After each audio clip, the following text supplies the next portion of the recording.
一位英国灵媒在2025年底发布的预言，竟然和天上星辰的运行轨迹精准吻合，你会怎么想？如果我再告诉你，这些天象是几千年才出现一次的罕见格局，而中国古代的赤马红羊节预言，印度5000年前的纳迪叶棕榈叶经文，西方占星术的世纪级星象，3条完全不同的线索竟然在2026年这一个点上交汇了，你还觉得这只是巧合吗？先别急住下结论，我们今天不搞噱头，不贩卖恐惧，而是把所有的线索摊开来，一条一条的捋，看看天上和地下究竟在同时传递什么样的讯号。这期影片的资讯量会非常大，建议你找一个安静的地方认真看完，因为你在任何新闻里都看不到这些东西，但它可能比任何新闻都重要。我们先从帕克说起。2025年12月30日，帕克发布了一段年度总结性质的预言影片。他开门见山就说了一句话，大意是2026年不是普通的一年，而是清算之年、重置之年、文明转折之年。注意他用的词不是动荡，不是变化，而是清算和重置。这2个词的分量，懂的人自然懂。什么叫清算？清算就是过去所有累积的账，到了必须一笔一笔算清楚的时候了。什么叫重置？重置就是旧的系统已经撑不下去了，必须推倒重来。他进一步解释说，过去多年他反复提及的那些判断，将在2026年出现某种引力聚合，开始同时兑现。什么意思？就是说，那些原本散落在不同时间线上的预言碎片，将在这一年像被磁铁吸住一样，忽然聚拢到一起，集体爆发。就好像宇宙中有一只巨大的手，把所有的棋子一起推向了棋盘的中央，然后说，开始吧。这话听起来是不是有点吓人？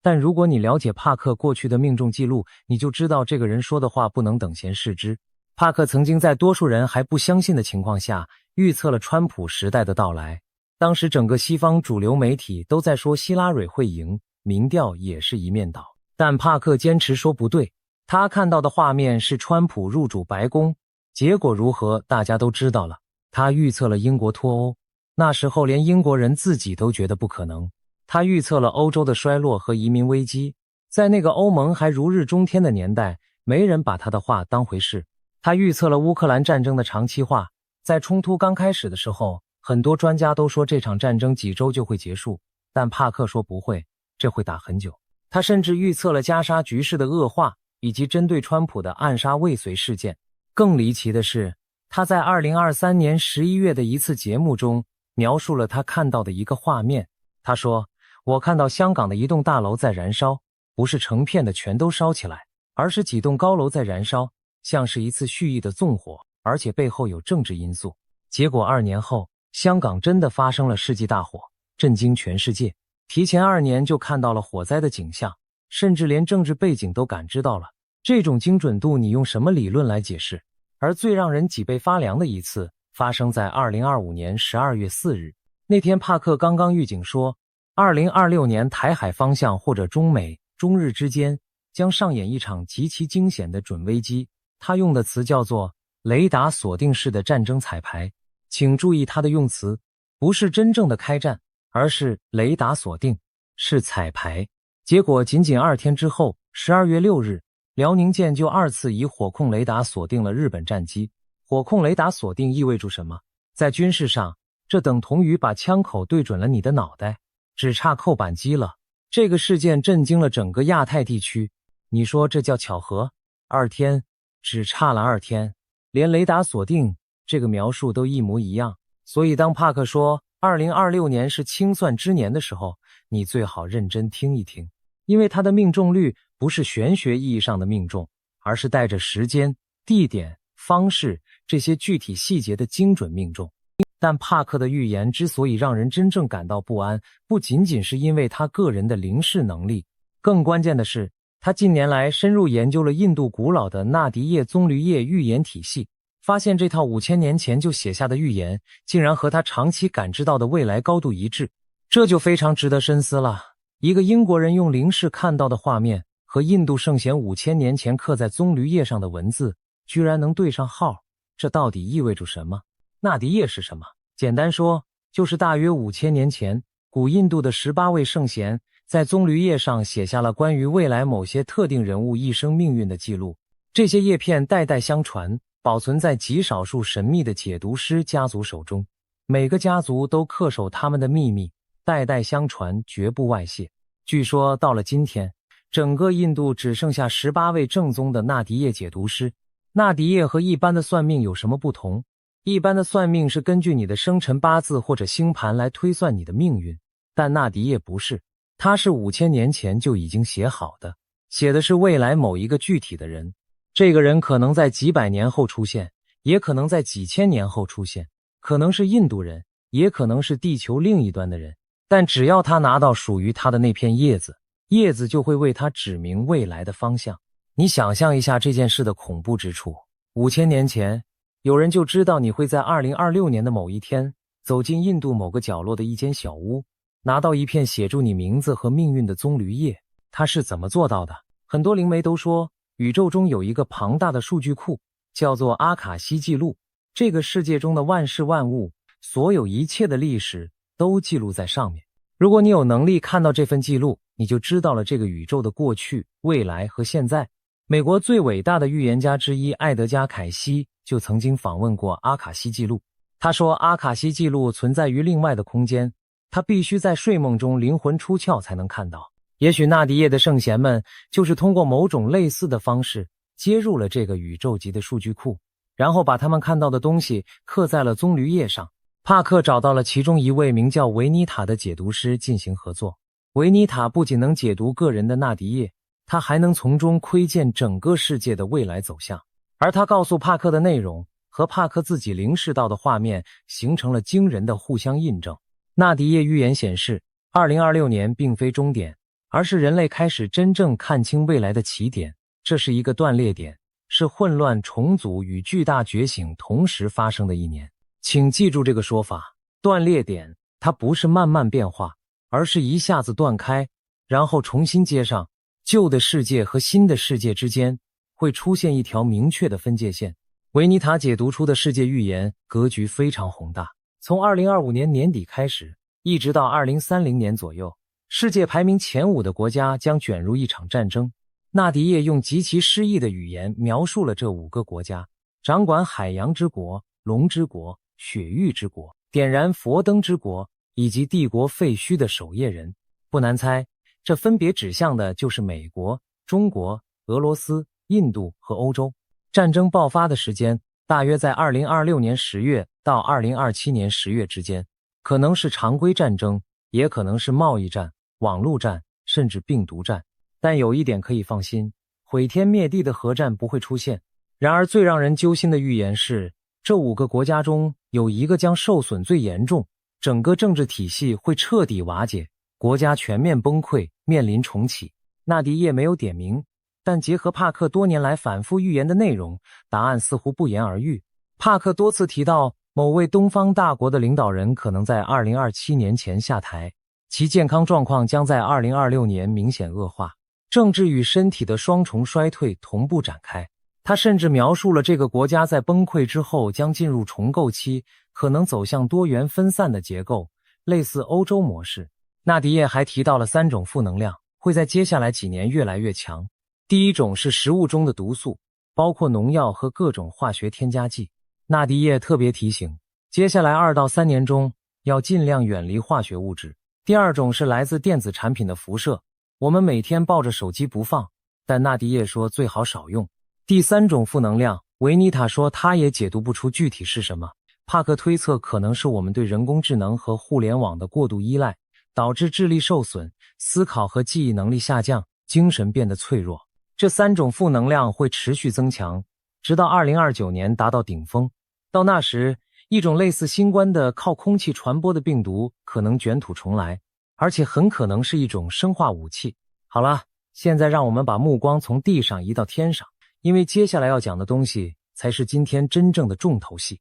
2026年的天象用4个字形容就是千年罕见。首先是日食4连环。2026年2月17日，也就是农历大年初一中午12点，一个持续2分20秒的日环食缓缓扫过南极洲的上空。在中华传统文化中，太阳代表阳，象征君主，太阳被黑暗吞没，历来被解读为对君王的重大警告，不是亡国就是亡君，或者政变、灾荒等大祸。而大年初一出现日食，更是极其罕见的凶兆。历史上有过先例，公元111年，东汉永初5年，大年初一出现了日食，几天之后就发生了大地震。钻天监吓得去找皇帝，说这是阴郁成阳的天象，内宫权力过剩招来的。大臣们也纷纷表示不满，说是女主当政招来了上天的谴责。因为当时皇帝年幼，实际掌权的是邓太后。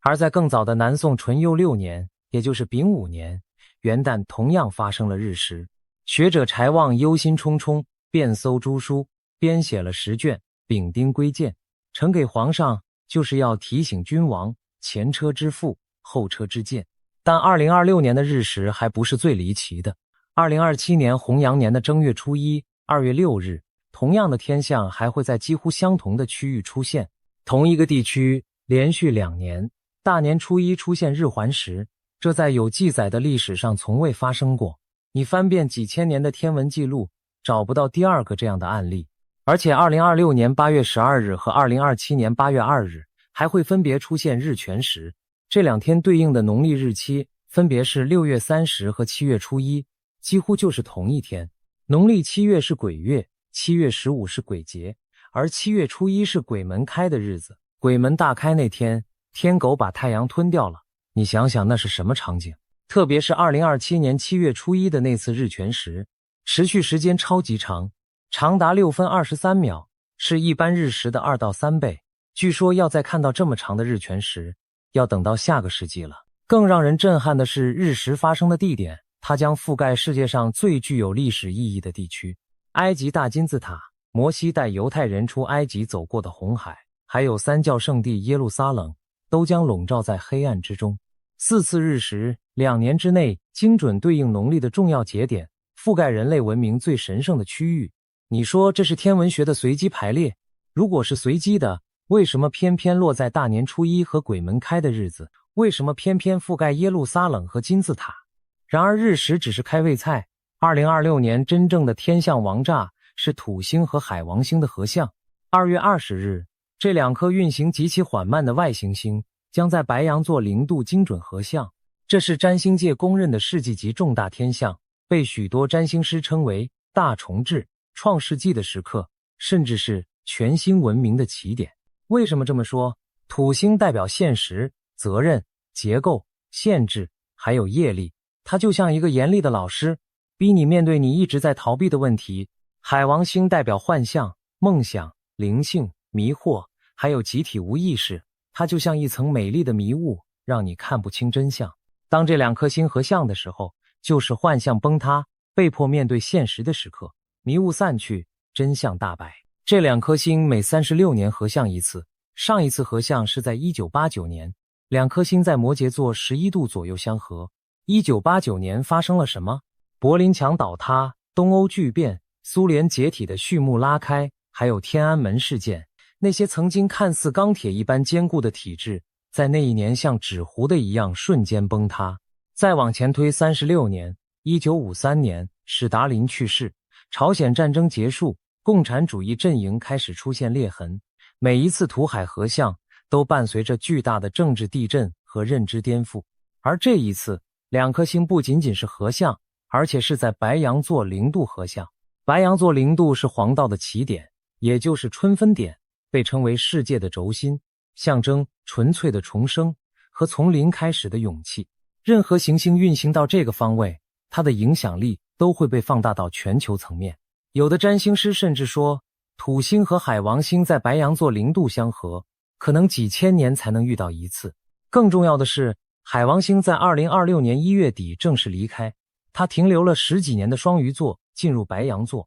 而且会在白羊座一直待到2039年。这在占星学中被解读为从双鱼时代的集体幻梦转向白羊时代的现实行动和新生，旧的幻想结束了，新的行动开始了。而且2颗星在白羊座0度相合之后，它们不会逆行回双鱼座了，土星会一直在白羊座待到2028年4月。这意味着这次的转变是不可逆的，没有回头路了。现在，让我们把帕克的预言和天象放在一起对照。帕克说2026年是清算之年，天上的土海合相恰好代表幻象崩塌。帕克说这一年真相会大量曝光，谎言将被揭穿，爱泼斯坦文件只是开始，而土星恰恰就是那个逼你直面现实的行星。帕克说中东将率先爆雷，他根据印度占星术推算，3月15日之后，世界将面临非常严重的问题。3月25日，太阳与土星合相时将是冲突触发点。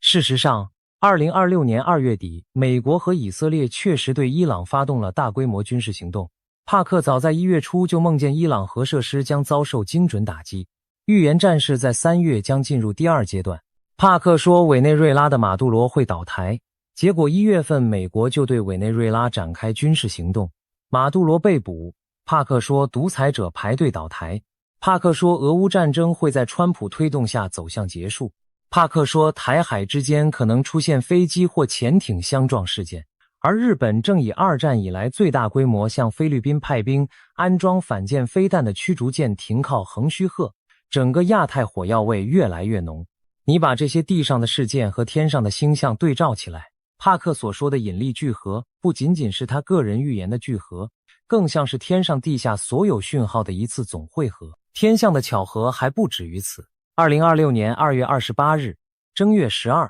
六星连珠，水星、金星、木星、土星、天王星和海王星排成一条直线，整个北半球都能看到。8月份还会再来一次，1年之内2次六星连珠，密度极其罕见。而这次六星连珠和历史上靖康元年的天象竟然有些巧合之处。北宋末年，张继先密奏弘扬赤马之恶，结果靖康之祸降临，北宋灭亡。2026年恰恰就是60年一轮回的丙午赤马年，在干支纪年中，丙属阳火，午也属阳火，双火叠加，火气极旺。回顾历史，60年前的1966年文化大革命爆发，再往前60年，1906年清朝摇摇欲坠，每一个赤马弘扬年份几乎都伴随着天翻地覆的变局。帕克还提到了几个特别的细节，他在2015年的著作中就预言过巨大气体云威胁国家的景象。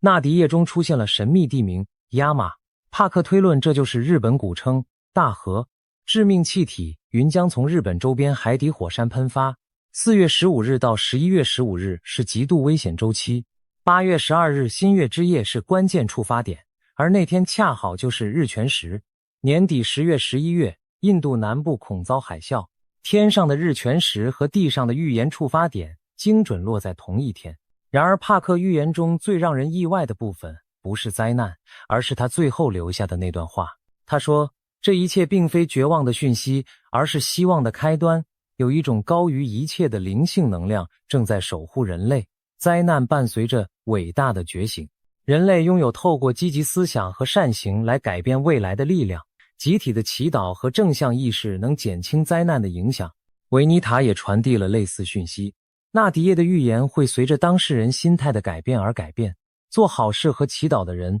命运确实发生了转变。改变命运只有2种方法：做好事和向神祈祷。这和中国传统的天人感应完全一致。天象是警示，不是宣判。邓太后面对日食选择修正爱民，国祚延续。宋徽宗无视警告，靖康之祸降临。了凡四训说，命由我做，福自己求。也许这才是天上地下同时传递的核心讯息，不是你完了，而是你还有机会，但你必须改变。帕克最后还提到，地外文明真实存在，政府一直在隐瞒。2026年或许也是大揭露之年。如果这成真，人类面临的将是整个认知框架的彻底重建。而土海合相代表的幻象崩塌，最大的幻象也许就是我们以为自己了解这个宇宙。2026年，赤马年，丙午火上加火，天上日食4连环，土海千年合相，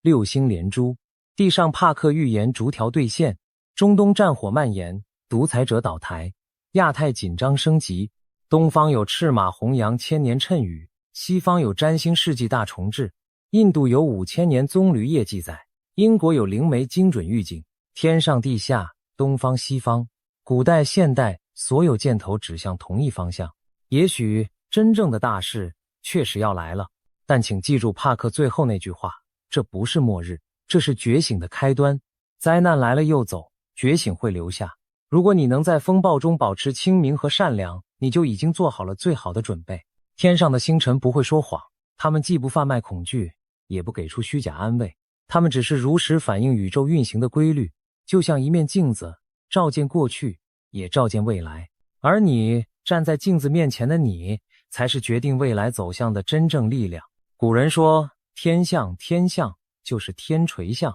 天对人说话，不是用嘴巴说的，是用星辰说的。问题是，你听到了吗？很多观众可能会问，赤马红羊节到底有多准？我们不妨花一点时间，把历史上几个重要的丙午丁未年份摊开来看。公元前195年，丙午年，汉高祖刘邦驾崩，汉惠帝即位，一代开国之君就这样走了。而他留下的政治格局，为后来的吕后专政埋下了伏笔。吕后掌权期间，大肆清除刘氏宗族，几乎动摇了整个汉朝的根基。公元226年，丙午年，魏文帝曹丕去世，明帝曹睿即位，三国格局开始发生微妙的变化。曹魏内部的权力争斗加剧，最终为司马家族的篡位创造了条件。公元586年，丙午年，隋文帝开始大规模修建大运河的计划。这个看似伟大的工程，实际上耗尽了国力，直接导致了隋朝的短命。第二年，丁未年，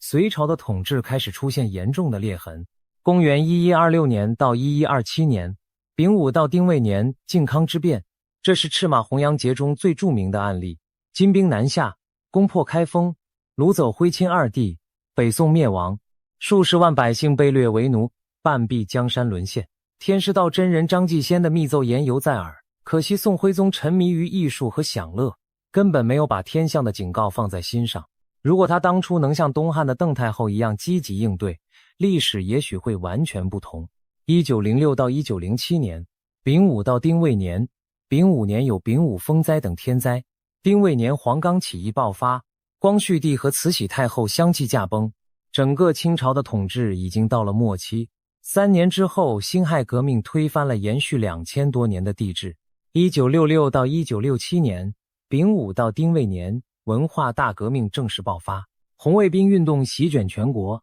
传统文化遭到毁灭性的破坏，数以千万计的人被迫害，整个社会陷入了长达10年的疯狂。这是中国历史上最黑暗的时期之一。你把这些案例排在一起看，是不是有一个共同的模式？每一个赤马红羊的年份都处于某个旧体制走向末路的关键节点上。它不一定是突然的崩塌，有时候是一个慢慢积累的过程。但到了丙午丁未年，就好像到了临界点，旧的东西再也撑不住了，必须以某种剧烈的方式释放出来。而2026年到2027年的丙午丁未，面对的又是什么？帕克说的冰川式瓦解，纳迪叶说的一国崩溃，土海合相说的幻象崩塌，历史循环说的60年大劫，4条线索指向同一个方向。更巧的是，2026年还恰好处在九运离火的格局之中。九子离火运代表的是变更和战火，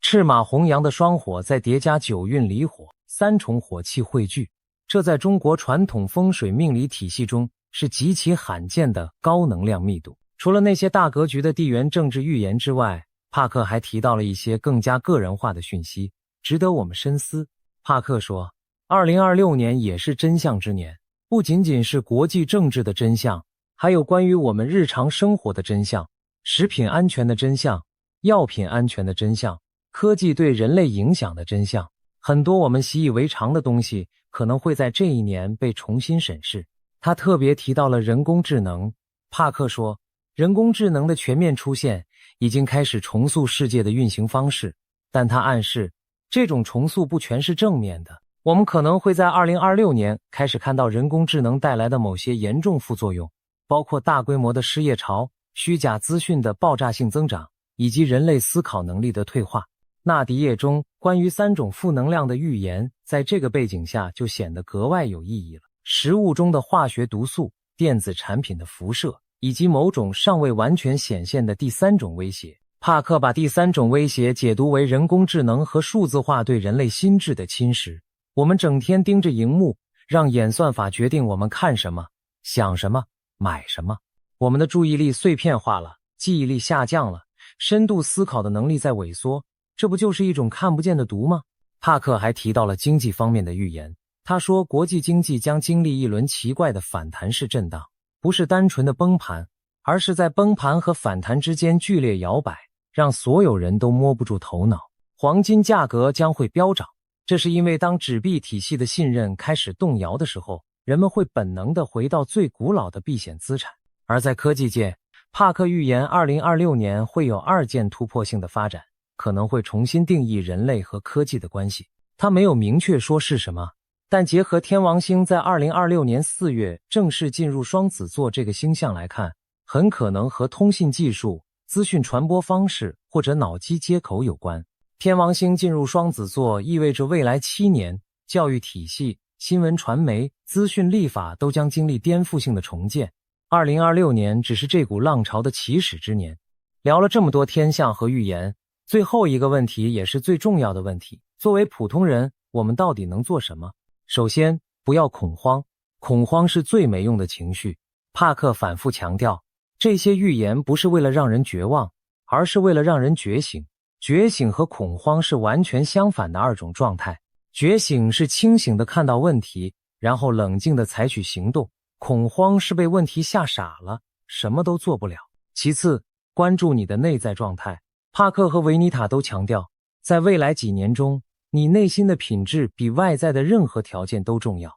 善良、正直、慈悲、感恩，这些看似老生常谈的品质，在大变局中可能是你最强大的护身符。这不是迷信，这是一种非常实际的生存智慧。在混乱的环境中，一个内心平静、心态正面的人做出正确判断的概率远远高于一个恐惧焦虑的人。第三，减少对电子设备和社交媒体的依赖。这一条不仅是纳迪叶的建议，也是现代心理学的共识。在资讯爆炸的时代，保持独立思考的能力比任何技能都重要。试着每天留出一段完全不接触电子设备的时间，让你的大脑休息，让你的心安静下来。第四，储备一些基本的生活物资。这不是末日生存主义，而是基本的风险管理。在任何大变局中，供应链都可能出现短暂的中断。有一些储备粮食、饮用水和基本药品，是对自己和家人负责的表现。第五，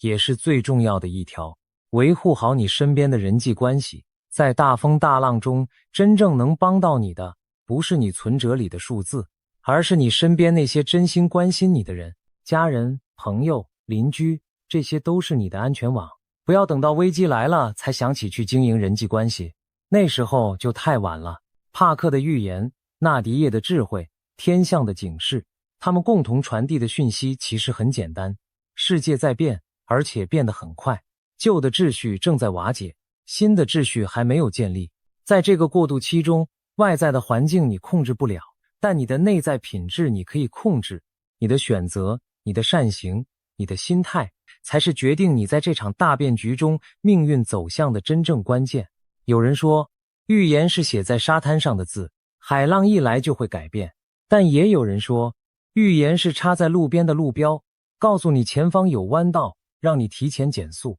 不管你更认同哪一种说法，知道前方可能有风险，总比什么都不知道要好。最后，我想引用帕克在他影片结尾常说的那句话，他总是在讲完各种惊人的预言之后，用一种温和而坚定的语气说，不要害怕，大灾之后就是大福。黑暗最深的时候，黎明已经不远了。而天象也在传递同样的讯息，土海合相代表幻象崩塌，但白羊座0度同时也代表纯粹的重生。日食代表光明暂时被遮蔽，但日食之后太阳依然会升起，而且会比之前更加耀眼。六星连珠代表巨大的能量汇聚，这股能量既可以带来破坏，也可以带来创造。关键在于你选择用恐惧的眼光去看这一切，它就是灾难；你选择用觉醒的眼光去看这一切，它就是机遇。天上的星辰已经排好了阵势，地上的棋局也已经开始移动，剩下的就看我们每个人怎么走自己的那一步了。好了，今天的内容真的就到这里了。我知道这期影片非常长，资讯量也非常大，如果你坚持看到了这里，我要真心的谢谢你。因为在这个短影片横行的时代，愿意花时间认真思考这些深层问题的人真的越来越少了。为什么有一位灵媒会为整个人类未来哭泣了一周？他究竟看到了什么可怕的未来场景，让这位获奖灵媒泪流不止？这背后牵涉到一个令人脊背发凉的预言，未来将出现一次对人类的大筛选，无数灵魂可能将错失即将来临的黄金时代。这听起来像科幻小说的情节，但我们将深入探讨这个预言的来源、内容，以及现实中出现的蛛丝马迹。首先，介绍一下这位灵媒，她名叫朱莉·普尔，是英国一位备受尊敬的灵媒兼催眠治疗师。朱莉自幼就展现出特别的灵异天赋，而这一切的开端源于她童年时期的一次濒死经历。还是孩童的朱莉不幸卷入了一场可怕的事故，在医学上被宣告心跳呼吸全无，整整死亡了3天。就在灵魂脱离身体的那段时间里，朱莉的意识进入了一种异常祥和的境界。她来到了一个仿佛天堂般的地方，在那里，她遇见了一个散发圣洁光芒的神秘生命体。那存在温柔地对年幼的朱莉说：“我想让你知道，我是你的朋友，我会一直支持你，随时可以和我联系，没有任何恐惧，只有安详与慰藉。”随后，那光体把他送回人世，但临别前透露：“你的时间还没到。”这次奇异的经历开启了朱莉通往灵性世界的大门，从此，她的生活多了一层看不见的守护，也为她日后成为灵媒打下基础。尽管得到天使般的安慰，回到尘世的朱莉依然要面对现实人生的重重苦难。她的成长历程充满艰辛，童年和青少年时期遭遇了种种痛苦与折磨，甚至包括被他人虐待。这些经历让她一度对生活感到绝望。在21岁那年，饱受创伤的朱莉选择服药自尽，试图结束生命。然而，她的灵魂再度离开了身体，展开了第2次濒死之旅。这回，她的灵魂来到了一个更高层次的空间，宛如真正的天堂。在那里，朱莉游历了3天之久，期间遇见了许多天使与守护灵的存在。她感到前所未有的自由与解脱，仿佛回到了真正的家。但当朱莉告诉那些天使自己想要留在那里时，天使们却微笑着摇头，温和而坚定地告诉她：“不，你现在还不能留下，你的使命还未完成。”接着，天使们向朱莉揭示了一个关于她自己的惊人秘密：为什么她这一生遭受那么多磨难与痛楚？原来，朱莉的灵魂在来到世间之前，就自愿选择将3世的痛苦浓缩在今生承受。换言之，她要在短短一生中学习和经历其他灵魂可能要3次转世才会遇到的苦难。天使坦言，这将是极其艰难的课题，甚至连他们当初都警告过她，这种挑战对人类而言近乎难以承受。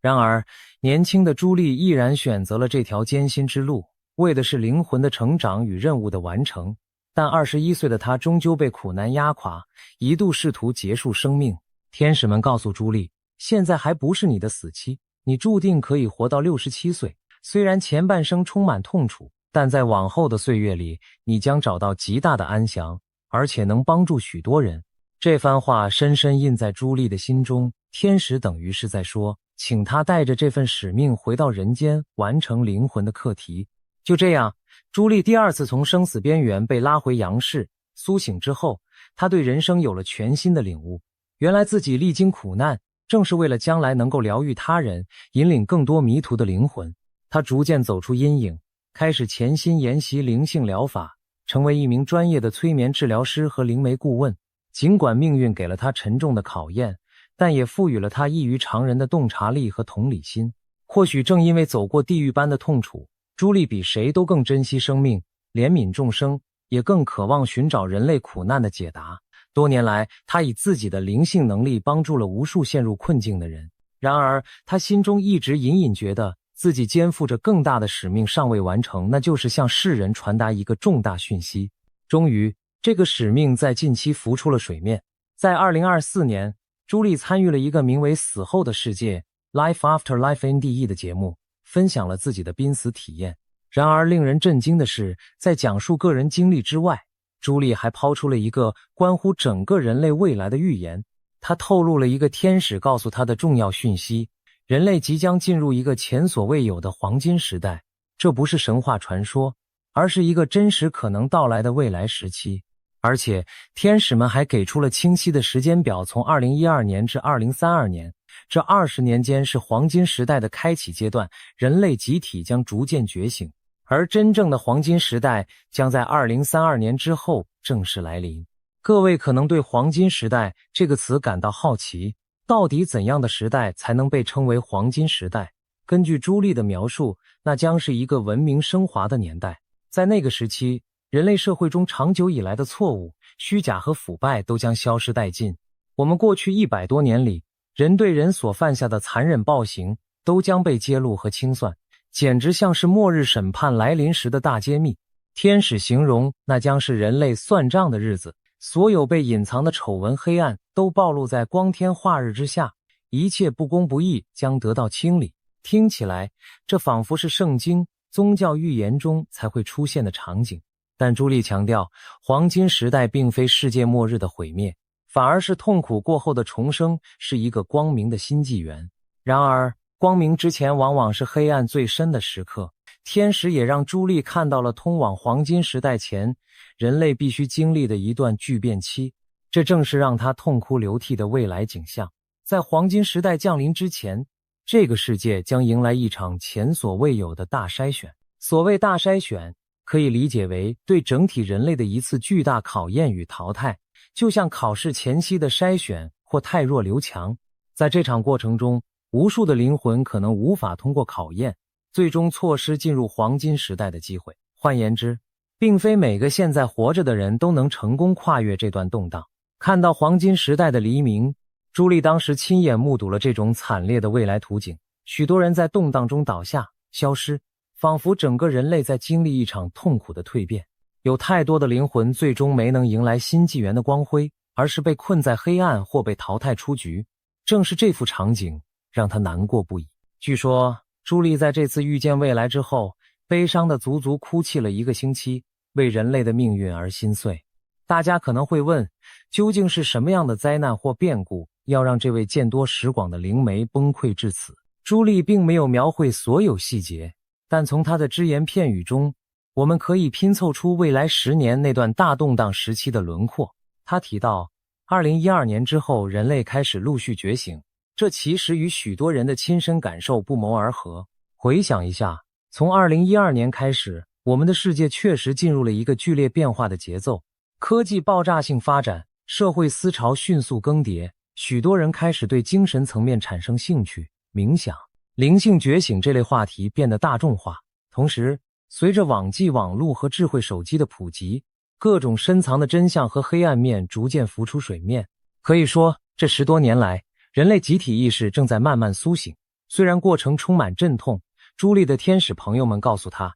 现在我们感受到的种种混乱与撕裂，其实只是序幕而已。真正的大戏，或者说大搅动即将登场。根据朱莉的预言，从现在起直到2032年这几年，将是人类经历大搅动、大清洗的阶段。在这段期间，世界可能会陷入前所未见的混乱与巨变。值得注意的是，另一位来自印度的顶尖灵媒尼基杜塔最近也提出了几乎相同的时间表。尼基同样是一位备受瞩目的灵性人士，他天生具有通灵和遥视能力，甚至曾受邀协助警方调查悬案。尼基公开警告说，有关2026年至2032年的各种预言，现在听到的有80%都是错的。这句话耐人寻味，他的意思是，许多耸人听闻的世界末日预测其实并不准确，人们不需要恐慌于那些玄乎的预言。然而，这并不代表未来风平浪静，相反，真正的真相也许更颠覆我们的想象。尼基透露，在2032年左右，一个崭新的纪元将会开启，但在此之前，世界必须经历一场大扫除。他强调，这不是世界末日的毁灭，而是一场旨在提升全人类意识的全球清洗，目的是为了至高的良善。尼基进一步解释说，真正的提升总要伴随剧烈的震动，我们已经无法再停留在旧有的3维世界版本里了。听懂了吗？所谓3维版本，其实指的就是我们当前这种以物质和自我为中心的文明状态。如果人类要向更高意识演化，就势必要经历震撼和动荡，把不适应更高频率的人事物通通淘汰掉。尼基与朱莉的观点如出一辙，未来几年是一个巨大的考验期，我们现有的制度、价值乃至环境都将被剧烈的摇晃，一切虚假的、腐败的、落后的东西，要么被揭露清理，要么在震荡中自行瓦解。那么这场大扫除或大筛选究竟会以何种形式展开呢？朱莉和尼基都没有明说具体事件，但我们可以推测几种可能性，而且正在发生的现实已经给出了一些线索。首先，很可能会出现更多的天灾人祸。过去几年，我们已经见识到一系列令人不安的事件，全球性的疫情、大规模的战争阴云、极端气候频传、经济秩序动荡。2020年的全球大流行病让整个世界按下了暂停键，数百万人因此离世，经济与社会受到冲击。接着地缘政治紧张升级，战争与冲突的威胁从未消退。而在自然方面，剧烈的气候异常和灾害成为新常态，超强飓风、野火、洪水、干旱不断刷新纪录，地震和火山活动也有增加趋势。科学家警告说，如果人类不改变轨迹，地球正迈向第6次生物大灭绝，那意味着大量的生命将从地表抹去。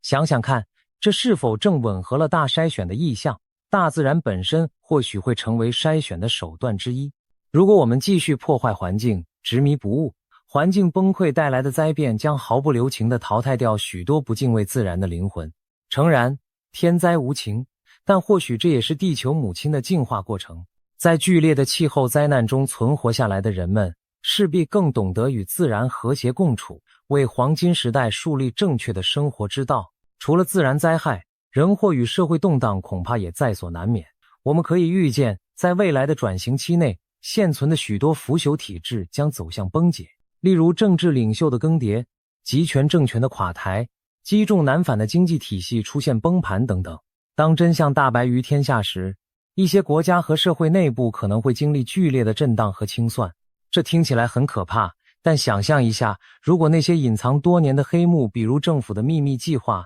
金融体系的黑手操作、大企业的丑闻、人权侵犯等等突然被曝光，人们的愤怒将如何宣泄？近年来，我们其实已经看到苗头，例如跨国的丑闻调查、资料泄露事件此起彼落，大众对既得利益者的信任不断下降。或许再过不久，一些惊天的秘密将彻底撼动整个社会秩序，一时之间，旧有的权威坍塌，人们茫然无依，社会陷入混乱，这都是很可能发生的。在混乱中，难免会伴随暴力和冲突。当旧世界瓦解之际，一部分人也许会紧抓着过去的信念不放，他们拒绝改变，恐惧未来，于是可能以仇恨和攻击来面对改变。他们之中有些人将自取灭亡，无法跟上人类意识提升的脚步。相反的，也会有许多人在乱世中醒悟，选择团结互助，顺应新的浪潮。这就像大海啸来袭，有人徒劳地与浪潮对抗而被吞噬，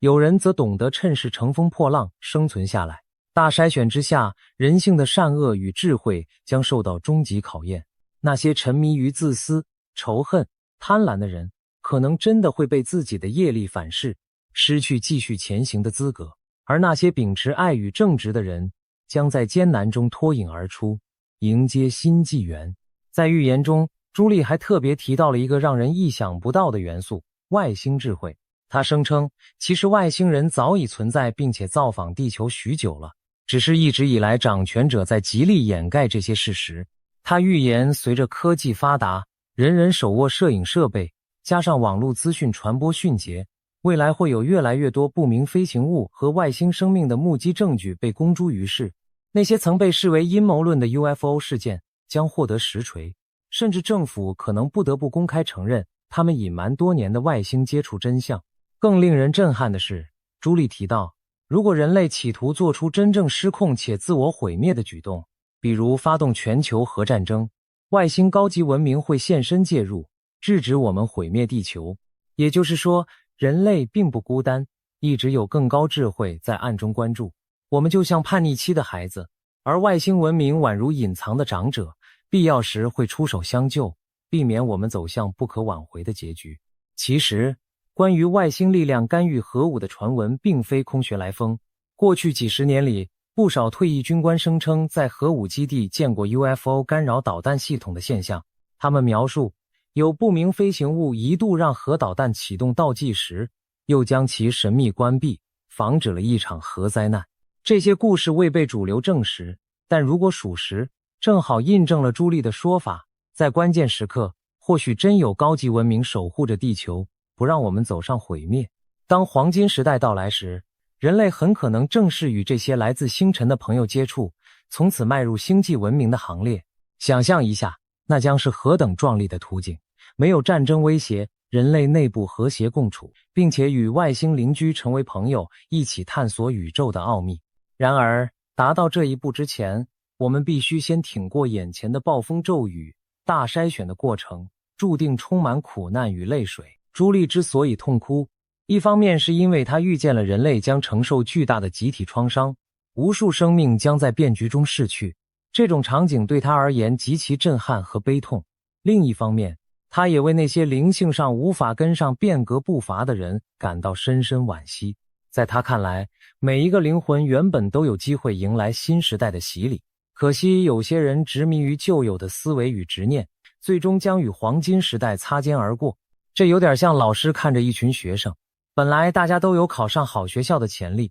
但偏偏许多人不愿努力提升自己，结果被淘汰在最后的录取名单之外。朱莉作为一个充满爱心和使命感的灵媒，亲眼见到这样的场景，怎能不心如刀割？试想，那3天的濒死旅程中，她在天堂维度里目睹未来之事时，是怀着何等复杂的心情。天使让她看到了希望的金光，也让她看到了暴风雨般的动荡和惨烈。希望与悲剧交织，辉煌与泪水并存，这正是人类未来20年缩影。这位灵媒一边为未来美好的黄金时代感到振奋，另一边却为许多同胞可能无法熬过这场筛选而悲从中来。他的泪水是绝望吗？并不全然，更多的是悲悯与忧虑。他忧心那些无法提升意识的人将何去何从，悲悯那些还陷在仇恨和无名中的灵魂将错失多么珍贵的机遇。那么，这场不可避免的未来巨变，我们该何去何从？预言固然惊人，但预言的意义不在于吓人，而在于给人警醒与指引。朱莉和妮基这些灵媒之所以将讯息公诸于世，就是希望我们提前做好准备，调整自己的身心频率，以迎接未来的大考。所谓身心频率，听起来悬，其实很简单，就是我们的思想、情感和行为所处的能量状态。如果一个人整天充满负面情绪，沉迷仇恨、嫉妒、贪欲，那他的能量频率就很低，与黄金时代的高频能量格格不入。在大筛选的震动中，低频的人可能更容易陷入恐慌、疾病乃至暴力，最后被乱流吞没。相反，如果一个人努力提升自我，心怀善意与真诚，追求真理与灵性觉醒，那他的频率就是越来越高。高频的人面对巨变时会相对冷静，有直觉引导他们避开灾难，并且能团结互助，与周围的人共度难关。可以说，提升意识，保持高频正向的心，就是我们每个普通人能为未来做的最好准备。回顾历史，每当人类面临大灾难或大转折时期，都会出现各种先知预言来警示世人。上世纪有著名的法国预言家诺查丹马斯，他的诗句中隐约提到20世纪末与新千年的劫难与新生。保加利亚的盲眼预言家龙婆万家也预告过人类将迎来光明未来，但要先经历考验。而更早以前，玛雅文明的历法将2012年标记为一个周期的结束，许多人误以为那是世界末日。事实证明末日没有到来，但如今想来，玛雅历法的终点或许象征旧时代的结束和转型期的开始，恰好与朱莉预言的2012年至2032年觉醒之窗相吻合。古今中外这些预言之所以惊人的相似，难道只是巧合吗？还是说人类的潜意识早已隐约知晓这场大考正在接近，所以在不同的时代、不同的文化都表达出了类似的预警？再看看东方的智慧传统，在印度教的宇宙观里，时间被分为4个轮回的时代，其中最后一个是充满斗争与黑暗的卡利时代 Kali Yuga， 之后将重回第一个黄金纪元 Satya Yuga，完成轮回。许多灵性导师相信，如今我们正处于卡利时代的尾声，即将迎来新一轮的黄金纪元。这与朱莉等人的讯息何其相似。此外，西方占星学也指出，我们正从双鱼座时代过渡到宝瓶座时代。宝瓶座时代强调人文关怀、知识启蒙、团体合作，听起来像不像朱莉口中的黄金时代？种种迹象表明，不管你相信与否，人类文明正站在一次伟大的转折点前。当然，预言毕竟还只是预言，或许有人心存怀疑，真的会有什么黄金时代吗？要知道，过去也曾有不少世界末日预言最后被证明是虚惊一场，这次会不会也一样？尼基杜塔就特别强调，外界流传的许多预言其实未必会逐一成真，因为未来不是铁板一块，而是会因人类的选择而改变。自由意志的存在使我们每个人都有能力影响集体的走向。如果足够多人类选择走向光明、扬升意识，那未来也许不需要以最剧烈残酷的方式来完成净化，一些极端可怕的事件也许可以被减缓，甚至避免。简单说，预言的揭露不是让我们坐以待毙，而是提醒我们去改变。大扫除在所难免，但我们可以决定扫除的力度和伤亡程度。设想一种较为理想的情况，更多人开始觉醒与团结，愿意改革弊政，保护地球，彼此善待。那么大筛选的时候，或许人心不至于那么恐慌对立，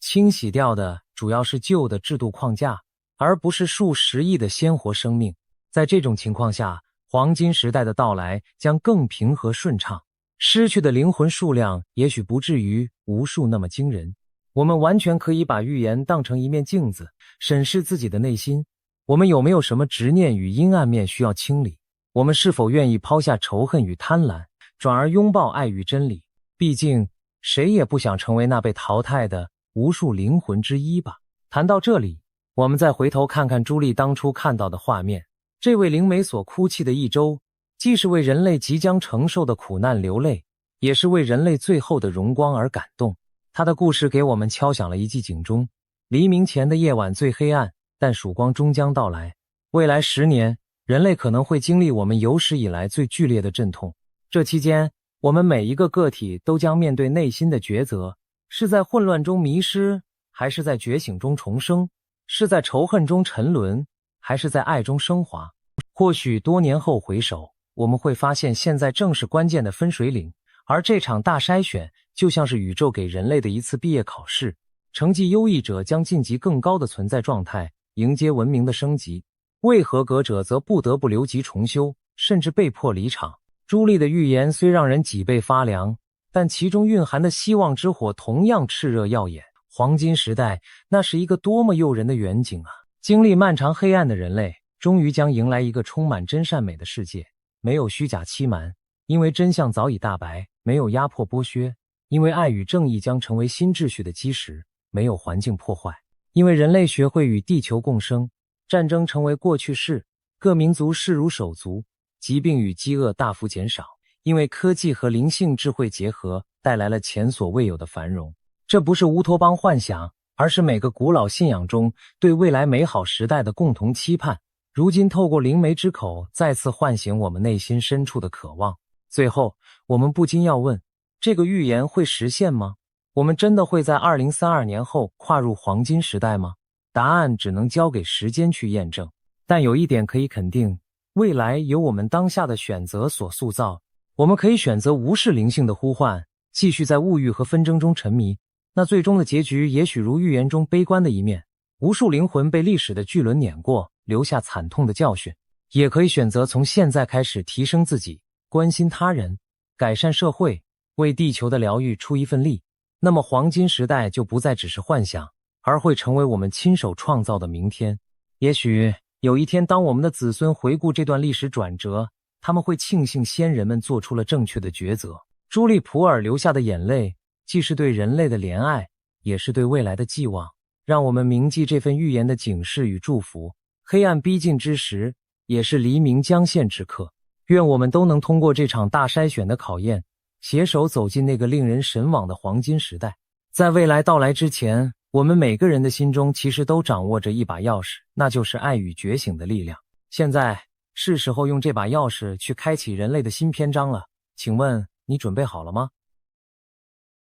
全世界正被中东战火搞得天翻地覆。美国和以色列在2月28日联手发动了代号史诗怒火的军事行动，一举斩首伊朗最高领袖哈米尼。荷姆兹海峡被封锁，油价飙到每桶120美元以上，台股在3月9日暴跌近1500点，创下史上盘中第2大跌点。可就在所有人的目光都被中东战火吸引的时候，有一群美国通灵师却不约而同地把手指向了另一个方向。他们说，真正的大事不在中东，而在台湾周边的水域。更诡异的是，他们锁定了2个关键日期，一个在4月，一个在8月19日，说那将是爆炸性的时刻。今天我们就来深入扒一扒，这些通灵师究竟看到了什么？他们的预言靠谱吗？而我们又该如何面对？首先，我们得认识一下这群通灵师是何方神圣。第一位是来自洛杉矶的程迪·赫文利，他可不是路边摆摊算命的江湖术士，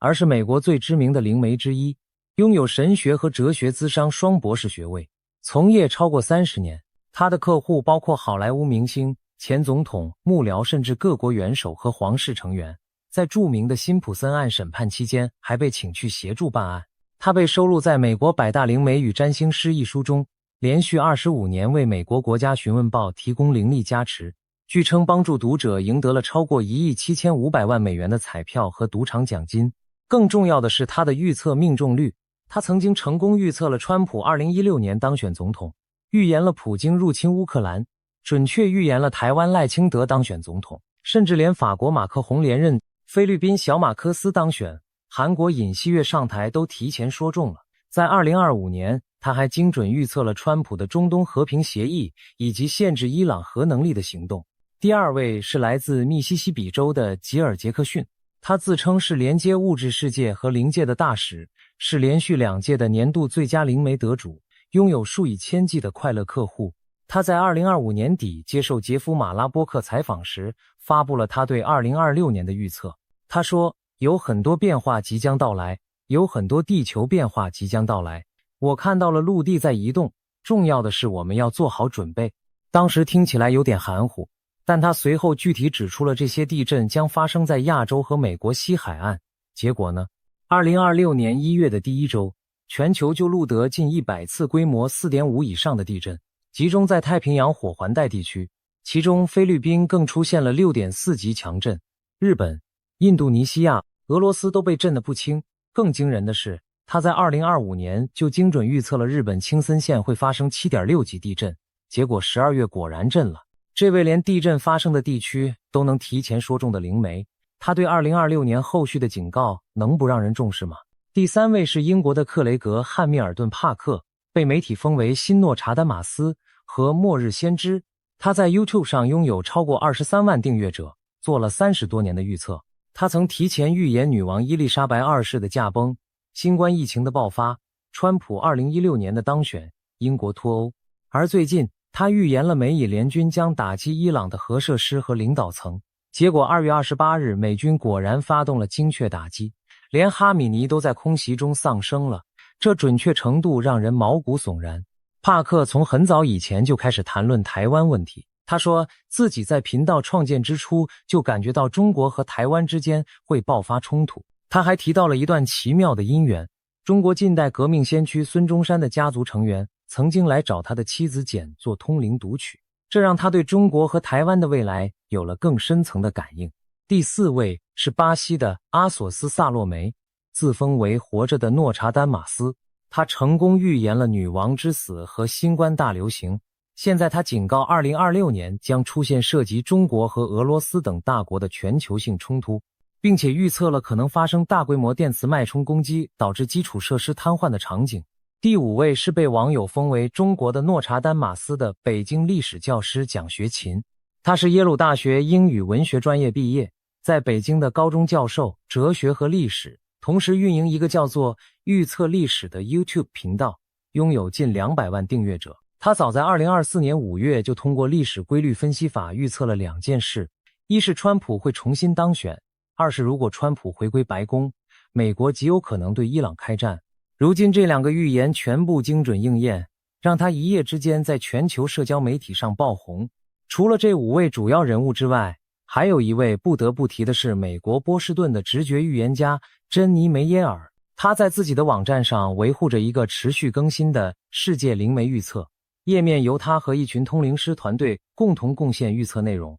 在2026年的预测中，他的团队成员之一曾经写下了这样一段话：有什么东西在水中，并标注这是一个不好的消息。另一位成员则预见了戴着头盔的男人们在打仗，女人也参与了这场战争，受害者是平民。他还感觉到美国是问题的一部分。这些零散的预见拼凑在一起，描绘出一幅令人不安的画面。更值得注意的是，在他们的3、4、5月份预测中，出现了家庭中的阳刚能量需要更多的阴柔药方，女性正在使用巫术般的魔法等描述。一些解读者认为这可能暗指台海局势中军事力量与外交智慧之间的博弈。还有成员看到了美国港口的货柜寥寥无几的景象，这与当前荷姆兹海峡封锁导致的全球供应链危机形成了诡异的对应。从地理位置来看，台湾的战略脆弱性是所有通灵师预测的共同背景。台湾是一座面积仅36000平方公里的岛屿，四面环海， 98% 的能源靠进口， 70% 以上的粮食也依赖进口。台湾海峡最窄处只有130公里，解放军的火箭军从福建沿海发射导弹到台北只需要几分钟。同时，台湾又是全球半导体供应链的绝对核心，台积电一家公司就生产了全球超过 60% 的先进晶片。这意味着台湾周边水域的任何风吹草动，无论是军事冲突还是自然灾害还是航运中断，都会在全球范围内引发连锁反应。正因如此，当多位通灵师不约而同地把目光投向台湾周边水域时，我们不得不认真对待。好了，认识了这些人和背景之后，我们就来看看他们对台湾周边水域究竟说了什么具体的预测。先说程迪·赫文利，他在2026年初发布的年度预测中明确提到了以下几个关于台湾的重点。第一，中国的空军和海军将在台湾附近增加巡逻频率，持续测试台湾的防御能力，但在川普执政期间不太可能爆发全面冲突。注意，他说的是不太可能，而不是绝对不会，这个措辞本身就留了很大的余地。第二，严重的台风将侵袭台湾、菲律宾和中国东部，造成大范围的破坏，这意味着台湾周边水域将面临来自自然界的巨大挑战。第三，他提到川普和梅拉尼亚将在2026年4月访问中国，这次访问将在两国之间建立重要的联系，可能促成一份新的贸易协议。第四，尽管地缘政治紧张持续，台湾在川普的领导下将避免与中国的直接冲突，经济预计增长 2.68% 左右，但美国的关税政策将对台湾的扩张造成一定压力。4月，这个时间点非常关键，为什么？让我们仔细分析一下背景。目前美国正深陷美伊战争的泥潭之中，这场战争的烧钱速度堪称史无前例，光是开战首日，平均每小时就耗费新台币10亿元。美军动用了 F-35 隐形战机、B-2逆踪轰炸机、双航母打击群，摧毁了上千个战略目标。但与此同时，精密武器的库存正在快速下降。有美国政府官员在与国会议员的闭门简报中已经讨论到美军精密武器库存可能因战事而减少的问题。在这种背景下，一些观察人士提出了一个令人不安的假设：如果美军因为中东战事而分身乏术，习近平可能会看到一个对台采取行动的战略窗口，而4月恰恰就是一个极其微妙的时间点。为什么？因为美伊战争可能还没完全结束，川普却要去访问中国。在外交场合上，台湾问题必然是双方谈判的核心议题之一。川普会不会为了达成某种交易而在台湾问题上做出让步？北京会不会趁这个机会提出更强硬的条件？这些都是4月份最大的悬念。然而有趣的是，目前的情况似乎又出现了一个戏剧性的反转。根据巨亨网引述《时代》杂志的深度分析，美伊战争短期内反而可能成为台湾的某种安全屏障。这个结论乍听之下很反直觉，但逻辑是这样的：美军在这场战争中展现出的压倒性军事能力，对北京产生了极为明显的威慑效果。你想想看，美军用了什么招式？一夜之间就精准斩首了伊朗的最高领导层，哈米尼本人在首轮空袭中丧生。包括国防部长、革命卫队总司令在内的40名伊朗高级官员全部阵亡。美军用钻地弹摧毁了纳坦兹和佛尔多的核设施，对伊朗西部数百个中长程导弹发射井进行了预防性打击，甚至连伊朗海军的巡防舰德纳号都被美军潜艇在印度洋击沉了。这种战力展示对任何一个潜在对手来说都是一个极其清晰的信号。澳洲国立大学的政治学者直接说了这样一段话：斩首式打击的阴影如今已被证明是一种更为现实的情境。中国的第一个反应将会是，这种事情也可能发生在这里。新加坡国立大学的国际关系教授也表示，中国势必会检讨其军备在伊朗与委内瑞拉的表现。我认为他们对美国展现的武力及其执行复杂行动的能力感到有些意外。更让北京尴尬的是，伊朗向中国购买的自杀式无人机和防空系统，在美军面前几乎没有发挥任何作用。而此前委内瑞拉采购的中国先进雷达与防空系统，也完全无法侦测到美军的隐形战机。如果这些武器已经投入使用却仍然无效，那对中国军工体系的声誉将是一个严重的打击。中国的人民解放军近半个世纪以来几乎没有经历过大规模实战，而现在他们亲眼见证了美军如何在短短几天内就瓦解了一个中等军事强国的整个指挥体系。所以现在的局面是，一方面美军的军事资源正在被消耗，另一方面美军展现出的压倒性战力又在震慑北京。这两股相互矛盾的力量在4月份将形成一个极其微妙的平衡点。如果你是北京的决策者，你会怎么想？是趁美军分身乏术搞一波大的，还是被美军的战力吓得不敢轻举妄动？这就是4月份台湾周边水域最大的悬念。更值得注意的是思想坦克智库的最新分析，从美国发动史诗怒火行动后，中国军机扰台的数量居然出现了急剧下降。从2月28日到3月9日这段时间，只有一天出现了2架军机在台湾西南角飞过，其他天数全部是0架次。但到了3月10日，又突然来了5架次飞机，而且有飞越台海中线的举动。这种忽冷忽热的节奏本身就说明北京正在重新评估形势。中国持续维持平均5到7艘军舰在台湾周边站卫兵，像一只始终张开的大手，随时准备握紧。台湾周边水域的局势远比表面上看起来复杂得多，而且别忘了能源因素，这可能是整个棋局中最被低估却最致命的一环。中国每天需要进口大约1100万桶石油，其中约一半来自中东。荷姆兹海峡一出问题，中国每天就少了540万桶油的供应。伊朗在战前每天对外出口约160万桶石油，其中 90% 是输往中国的，主要通过马来西亚水域的影子船队进行转运。再加上之前已经从委内瑞拉断供的44万桶，合计每天短缺近600万桶。中国虽然有12亿桶的战略石油储备，大约能支撑80到100天，但如果战争拉长，效应就会非常显著。特别是现在伊朗已经把攻击目标从军事基地转向了海湾国家的炼油厂，以色列也把伊朗的油管和炼油设施列为打击目标。这意味着即便战争结束，海湾各国要恢复正常供油还需要相当长的时间。这就是为什么中国目前在国际现货市场上疯狂抢购石油，成为油价持续飙升的重要推手。对台湾而言，能源危机的威胁同样严峻。台湾是一个几乎完全依赖能源进口的经济体，而且台湾约1/3的液化天然气也需要经过荷姆兹海峡运输。国际航运巨头马士基、地中海航运、中远海运已经暂停了前往波斯湾所有港口的订舱。伦敦保险市场已经将整个波斯湾列为战争风险区，保费高到让航商根本无法承受。中油已经宣布调涨油价，加油站前大排长龙的场景成为了这个春天最深刻的记忆。一个正在为石油焦头烂额的北京，有多少精力去冒险动台湾，这是一个值得深思的问题。但反过来想，如果北京判断美国的精力和资源已经被中东战争严重消耗，而且中国的石油困境反正已经很糟了，不会因为对台行动而变得更糟多少，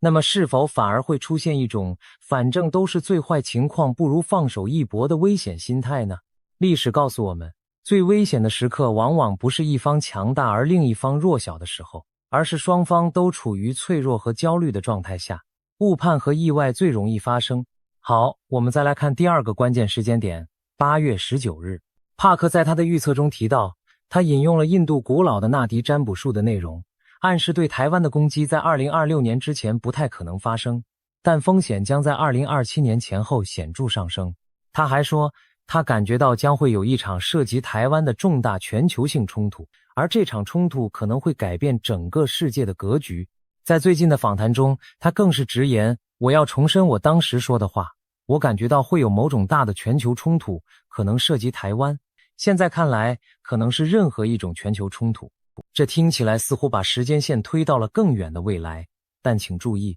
他说的是重大冲突不太可能在2026年之前，这意味着2026年本身就已经进入了危险区间。而如果说4月是这个危险区间的前奏，那8月19日就可能是它的高潮。那为什么是8月19日呢？这里我们需要引入另一个维度的分析。先说帕克提到的那个极其神秘的资讯来源，印度的纳迪棕榈叶。这是一种据说已经存在了数千年的古老预言系统，传说由印度古代圣者阿加斯提亚用棕榈叶记录下了所有将会来到这个世界的灵魂的命运。帕克和他的妻子简曾经亲自前往印度接受纳迪棕榈叶读取，结果让他们大为震惊。棕榈叶上记载的内容告诉他，他将警告世界关于一团毒气云的事情。帕克后来把这个预言与日本和太平洋板块联系在一起，他感觉到日本将会发生某种巨大的地壳运动，其影响将波及整个太平洋板块，甚至改变世界的格局。如果日本附近的地壳活动引发了连锁反应，首当其冲的就是台湾和菲律宾周边的水域。更加耐人寻味的是，帕克在接受美国灵性节目采访时坦言，他所有的预测中最让他担心的并不是战争，而是自然灾害。他认为一场影响太平洋板块的大规模地壳运动正在酝酿之中，它不仅会影响日本，还会波及美国西海岸、台湾以及整个环太平洋地区。他甚至用了改变世界这个词来形容这场即将到来的地球变动。这与杰克逊预测的重大水事件和龙数量预知梦中的超级海啸场景形成了惊人的呼应。3位来自不同国家使用不同预言方法的灵媒，却不约而同地指向了同一个方向。太平洋板块的剧烈活动将在不远的未来对台湾周边水域造成重大影响，而天文学的客观数据也为这些预言提供了某种间接的支撑。有研究指出，日月食期间地球潮汐力的变化确实可能对已经处于临界状态的断层产生微妙的触发效应。虽然这种触发机制在科学界仍有争议，但多项统计研究确实发现了大地震与天文潮汐周期之间存在某种相关性。通灵界和占星界的多位人士都不约而同地提到了2026年8月的日食和月食。在占星学的体系中，日月食被认为是触发重大地缘政治事件和自然灾害的强力催化剂。历史上很多重大事件都发生在石像窗口期间或前后。多位通灵师和占星师明确警告说，2026年8月的石像将带来极大的波动性和不确定性。灵媒世界网站更是直接写道，8月的日食将带来巨大的波动。这种波动不仅可能体现在金融市场的剧烈震荡上，更可能体现在地缘政治的突然变化和自然灾害的爆发上。而8月19日这个日期之所以被特别点名，是因为它恰好处在这个石像窗口的核心位置。更关键的是，在这个时间点上，几股巨大的力量将同时汇聚在台湾周边。第一股力量是军事部署的重新洗牌。如果美伊战争如川普所承诺的那样在4到5月份基本结束，美军将有大约3个月的时间来补充消耗的武器库存和重新部署兵力。到8月中旬，美军的印太战略部署将进入一个新的调整期。在这个过渡期间，防御态势可能出现短暂的空档，而这恰恰就是通灵师们所说的最不设防的时刻。第二股力量是中国的能源复苏周期。中国的石油战略储备大约能支撑80到100天。如果荷姆兹海峡在3月中旬开始逐步恢复通航，中国大约需要到7、8月份才能完全恢复正常的能源供应，重新补满战略储备。一旦能源问题解决，北京在对台政策上的底气就会大幅增加。第三股力量是台风季节的高峰。台风通常在7、8月份进入最活跃的时期。台湾周边海域的气象条件将变得极为复杂。贺文丽就明确预测了严重的台风将侵袭台湾。如果一场超级台风在8月中旬袭击台湾，不仅会造成直接的破坏，还可能干扰军事监测和预警系统，为各种意外创造条件。第4股力量是地壳活动的持续累积。吉尔杰克逊明确警告说，亚洲地区将继续经历重大的地震活动和水事件。他特别点明了日本、印度尼西亚、泰国以及太平洋和印度洋地区。他在2025年底就精准预测了2026年初的地震潮。那么他关于接下来主要水事件的预测是否也会应验？要知道，台湾位于欧亚板块和菲律宾海板块的交界处，本身就是全球地震最活跃的地区之一。2024年4月3日，花莲才经历了 7.2 级大地震的浩劫，这种规模的地震释放的能量相当于32颗原子弹。更让人不安的是，还记得2025年7月那场俄罗斯勘察加半岛 8.8 级大地震吗？根据美国地质调查局的资料，那场地震的震源深度只有约 19.3 公里，威力巨大。日本气象厅为此紧急发布了海啸警报，预警浪高恐达3米。而日本漫画家龙树亮的《预知梦》漫画，我所看见的未来中描绘的场景，虽然他预言的7月5日那天没有完全应验，但那场俄罗斯大地震却让所有人重新想起了他的恐怖警告。他在漫画中画到的超级海啸场景，描绘的正是西太平洋海底突然裂开，高达40米的巨浪涌向日本、台湾、香港和菲律宾，甚至将这些地区的陆地连接在一起。地震专家们虽然强调这种预言缺乏科学依据，但他们同样指出了一个不可忽视的事实：南海海槽未来30年发生8到9级大地震的几率已经上升到了 80%。台湾前中央气象局地震预报主任郭凯文曾分析指出，该地区确实存在高风险。虽然他也指出花莲外海的大峭壁地形可以将海啸波弹回，民众不必过度恐慌，但防灾准备依然是必要的。印度神童阿南德也曾经在出席台湾举行的亚洲区块链高峰会时发出过类似的警告。他预言南海地区可能发生3大事件：一是爆发区域冲突，2是发生重大天灾，3是出现类似种族灭绝的悲剧。他指出土星和月球北交点的相会，象征着与水有关的区域将会发生天灾。最先出现问题的地方就是南海，可能会发生地震和海啸。那么如果我们把所有这些通灵师和预言家的预测放在一起，并叠加上目前的地缘政治现实，会看到什么样的图景？第一层是地缘政治的火药桶。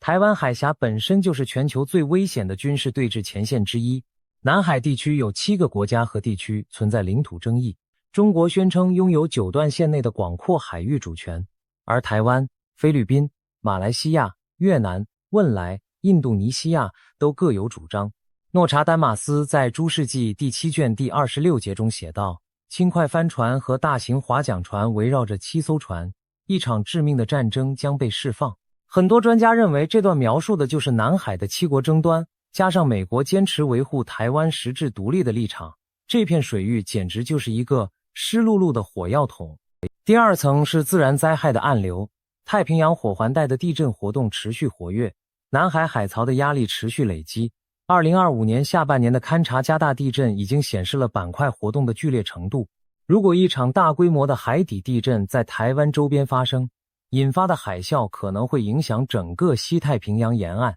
第三层是能源安全的脆弱性。美伊战争已经让全球能源供应链受到重创，台湾 98% 的能源依赖进口，荷姆兹海峡的封锁直接威胁到台湾的能源安全。国际航运巨头马士基、地中海航运、中远海运已经暂停了前往波斯湾所有港口的订舱。伦敦保险市场已经将整个波斯湾列为战争风险区。如果在台湾海峡同时出现军事紧张或者自然灾害，台湾面临的将是双重打击。第四层是金融市场的脆弱性。台股已经在3月9日经历了史诗级的暴跌，一天之内重挫近2000点。虽然随后在3月10日出现了强劲反弹，但这种剧烈的波动本身就说明市场神经高度紧绷。帕克甚至预测了人工智能泡沫将在春季破裂，加密货币可能暴跌 70%。如果4月或8月再出现重大地缘政治事件或自然灾害，金融市场的反应可能会更加剧烈。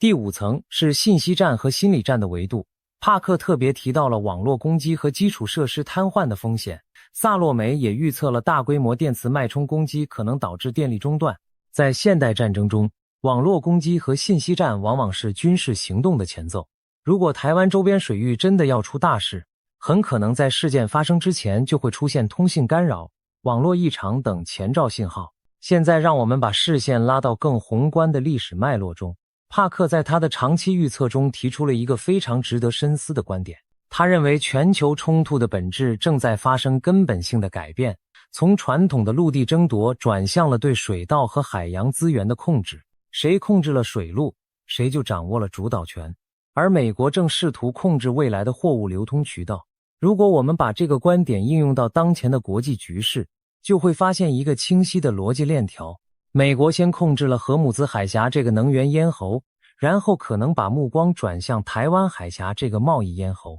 全球约 50% 的货柜船和 88% 的最大型船舶都要经过台湾海峡，这条水道的战略价值绝不亚于荷姆兹海峡。帕克还预测了中国最终将经历重大的政治转型，他甚至用了中国的终结之始这样惊人的措辞。他预见中国可能分裂为多个民主区域，形成某种邦联制度。虽然这听起来像是天方夜谭，但他提醒我们，在几年前，有谁能预料到委内瑞拉的马杜罗会一夜之间被逮捕？有谁能想到英国社会会在短短几年内面目全非？全球变化的速度正在不断加快。说到这里，我们不得不提一个500年前就已经写下的惊人预言。16世纪的法国预言家诺查丹马斯在他的预言诗集《诸世纪》第7卷第26节中留下了这样一段话，大意是：轻快帆船和大型划桨船围绕着7艘船，一场致命的战争将被释放。这段话被很多专家解读为描述了一场涉及多国的海上冲突，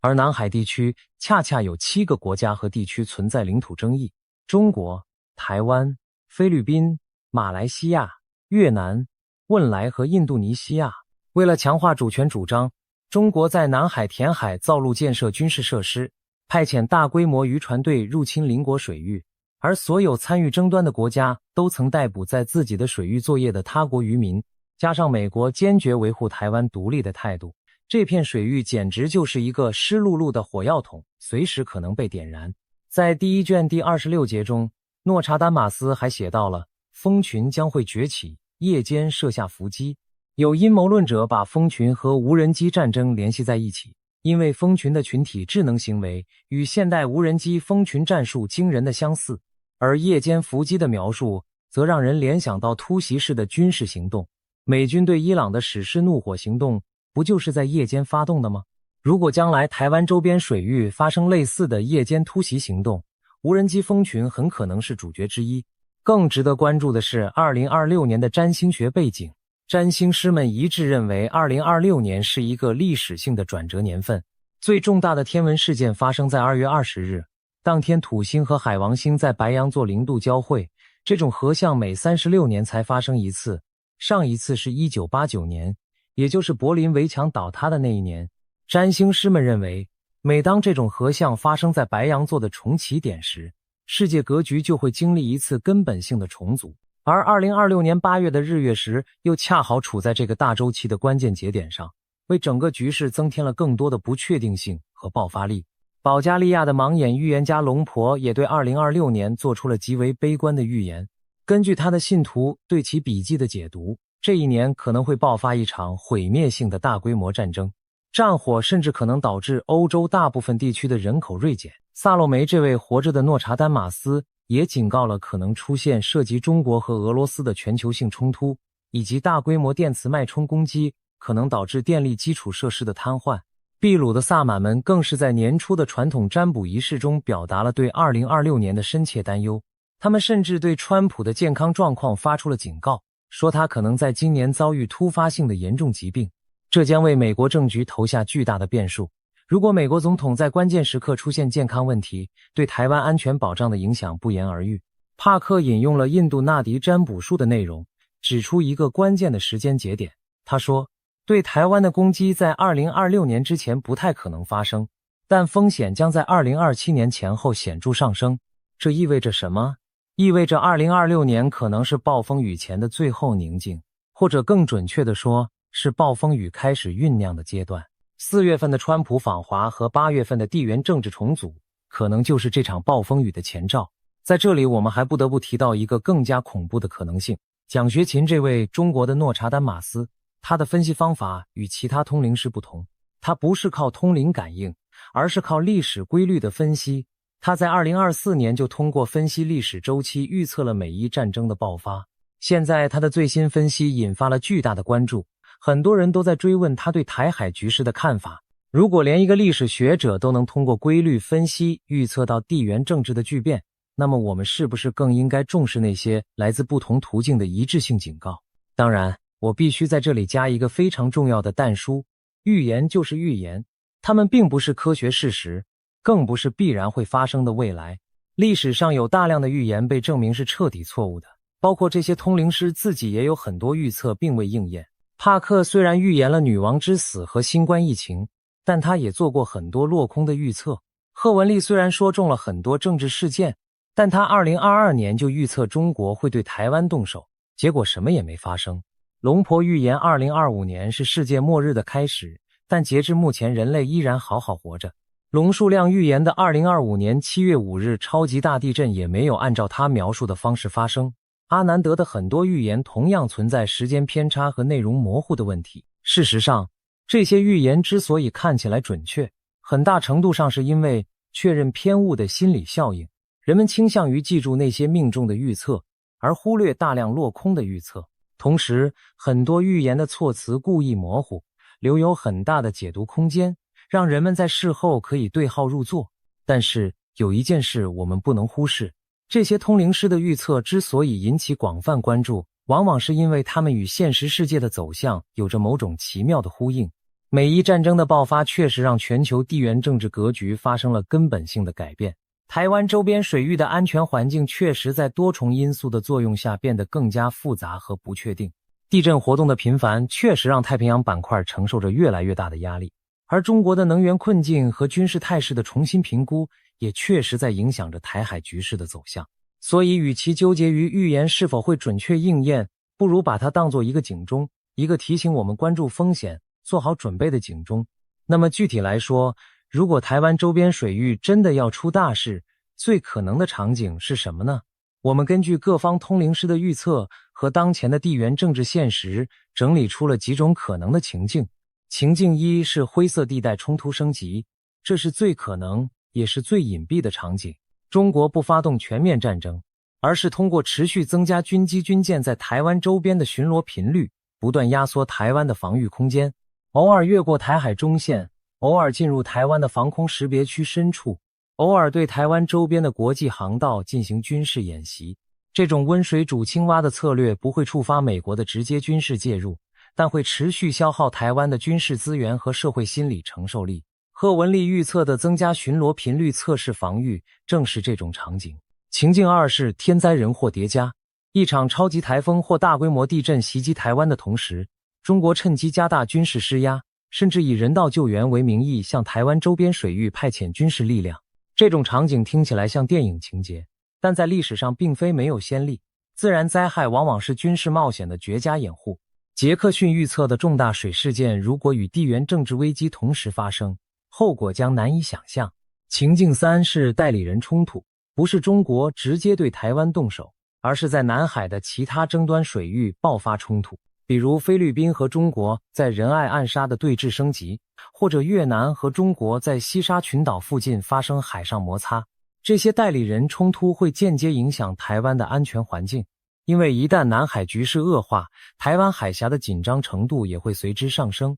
帕克预测的南海紧张局势和中国的终结之始，可能就是指这类连锁反应。情境四是黑天鹅事件，也就是完全出乎所有人意料的突发状况，可能是一次网络攻击瘫痪了台湾的电力或通信系统，可能是一次海底火山喷发改变了台湾周边的海洋环境，也可能是某个国家的领导人做出了一个谁都没想到的决定。萨洛梅预测的电磁脉冲攻击和秘鲁萨满对川普健康的担忧，都可能成为触发黑天鹅事件的因素。不管最终出现的是哪种情境，有一点是确定的：2026年的台湾周边水域注定不会平静。地震专家早就呼吁了，面对各种预言，民众应该把重点放在强化防灾意识和实际准备上，而非过度依赖预知带来的警示。准备好紧急避难包，了解住家附近的疏散路线，关注政府发布的预警信息，确保手机的灾难警报功能开启，知道最近的避难所在哪里，这些才是真正有意义的事情。对于金融市场的投资者来说，适度分散风险，不要把所有鸡蛋放在同一个篮子里，也是面对不确定性的基本智慧。最后，让我们回到一个更深层的思考，为什么人类如此着迷于预言？也许是因为在这个充满不确定性的时代，我们都渴望找到某种确定的答案。每一战争让我们见识了国际局势可以在一夜之间天翻地覆。2月27日你还在安心看盘，2月28日战争就爆发了，3月8日你以为市场已经稳住了，3月9日台股就暴跌近2000点，掼破32000点大关。我们以为遥远的战争跟自己无关，结果油价飙升，中油连续调涨，物价跟着水涨船高，加油站前大排长龙的画面成了每周的固定节目。在这样的世界里，通灵师的预言至少给了人们一种提前知道的幻觉，让我们觉得自己不是完全被动的棋子。有意思的是，你有没有发现，人类对预言的痴迷本身就形成了一种奇妙的自我实现效应。当数以百万计的人都在关注某个预言日期的时候，那个日期本身就获得了一种特殊的能量。金融市场上有一个著名的概念叫做自我实现的预言。当足够多的交易者相信某个价格会跌到某个水平时，他们的抛售行为本身就会把价格推到那个水平。同样的道理，当足够多的人相信4月或8月19日会出大事的时候，各方势力的紧张和防备行为本身就可能改变事态的走向。这既可能让危险升级，也可能因为各方都更加谨慎而反过来避免了灾难。这就是预言最诡异的地方，它在被观察的同时，也在影响着被观察的对象。从某种意义上说，通灵师们的真正价值也许不在于他们的预测有多准确，而在于他们唤起了公众对风险的关注。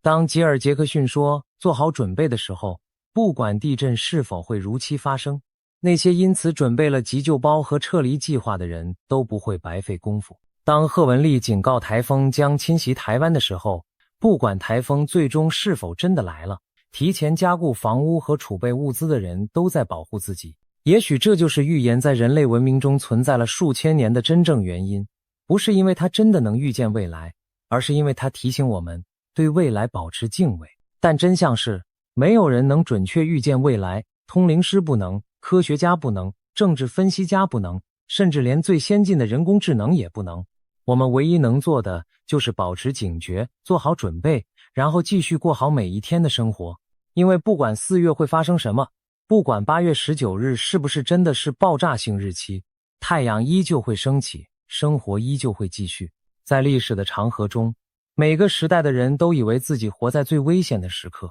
但人类一次又一次地证明了自己的韧性和适应能力。我们经历过2020年的新冠大流行，经历过2022年的俄乌战争，经历过2024年的花莲大地震，现在又面对2026年的美伊战争和全球格局重组。每一次我们都觉得天要塌了，但每一次我们都挺了过来。所以在那之前，保持冷静，关注动态，珍惜身边的每一个人，因为比起任何预言，活在当下才是最真实也最重要的事情。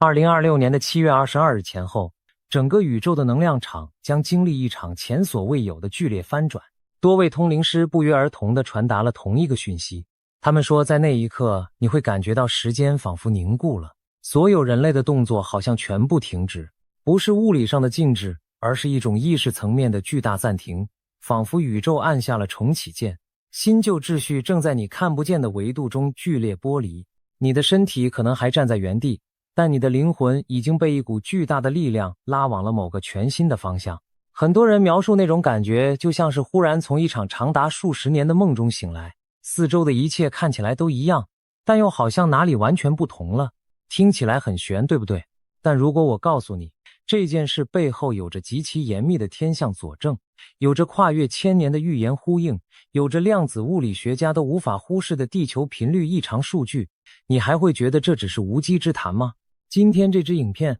我们就来深入拆解这一切，从古老的星象周期到现代的舒曼共振异常，从诺查丹马斯到盲眼龙婆，从巴夏的平行现实理论到遥视者看见的新地球时间线，从中国民间的赊刀人预言到印度神童的占星警告，我们一层一层地揭开这个惊人拼图。系好安全带，因为接下来的内容可能会彻底颠覆你对这个世界的认知。这不是一支普通的影片，这是一份关于人类命运转折点的深度报告。首先，我们必须从2026年最重要的一场天象事件说起。2026年2月20日，土星和海王星在白羊座0度精确合相。你可能会问，两颗行星靠在一起有什么大不了的？让我告诉你它有多罕见。上一次土星和海王星在白羊座0度合相，是大约9000年前，大概是公元前7000年左右。那是什么时代？那正好是人类从游牧采集转向定居农耕的起点，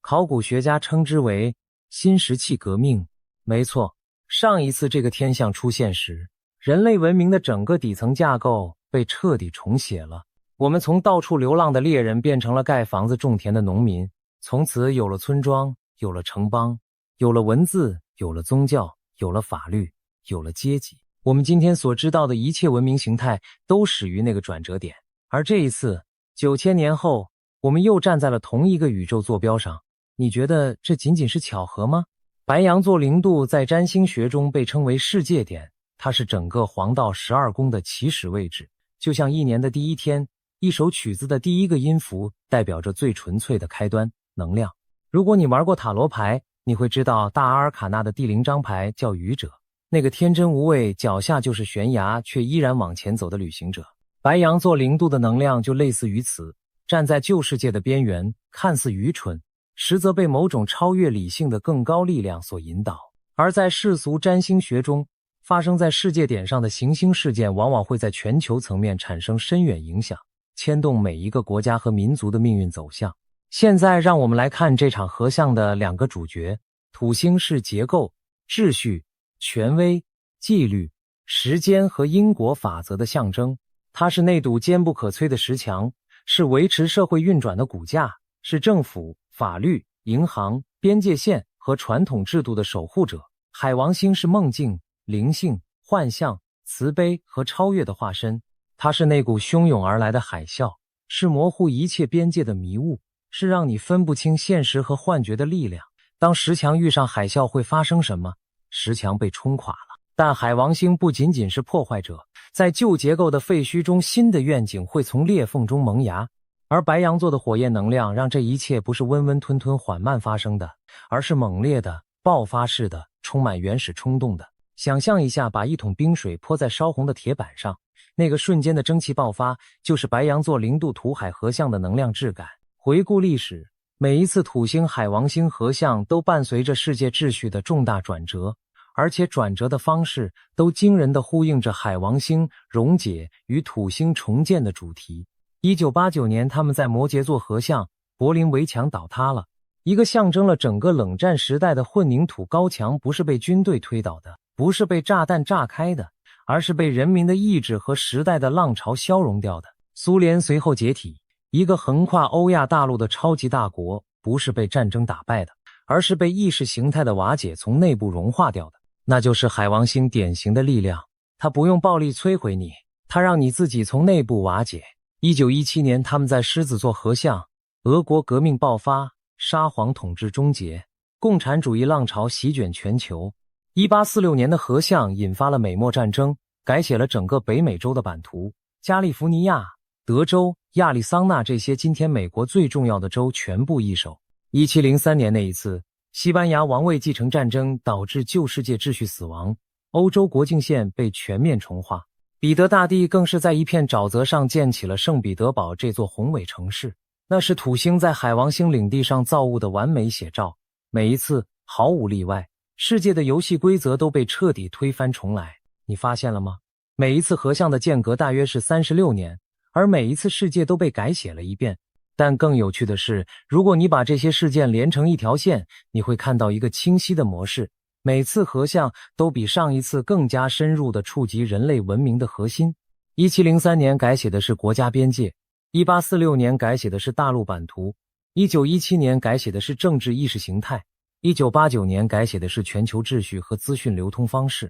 每一次瓦解的层次都更深一层，就像剥洋葱一样，一层一层的往核心剥去。那么2026年这一次会剥到哪一层？也许这一次触及的不再是外在的制度和结构，而是人类意识本身。也许这一次宇宙要重写的不是地图上的边界线，而是你脑海中关于什么是真实的定义。而2026年这一次，它发生在白羊座0度黄道的最起始点。这不仅仅是某个领域的重组，而是一切的归零重启。占星师们把它称为宇宙大重置，一个持续36年的全新周期就此展开。前一个周期始于1989年柏林围墙倒塌，那36年间全球化浪潮席卷世界，互联网和智慧手机改变了人类交流方式，金融资本主义成为主导力量，但同时也制造了前所未有的贫富差距、资讯混乱、信任危机和环境破坏。现在这个周期结束了，新的周期要求我们用白羊座的勇气去开创，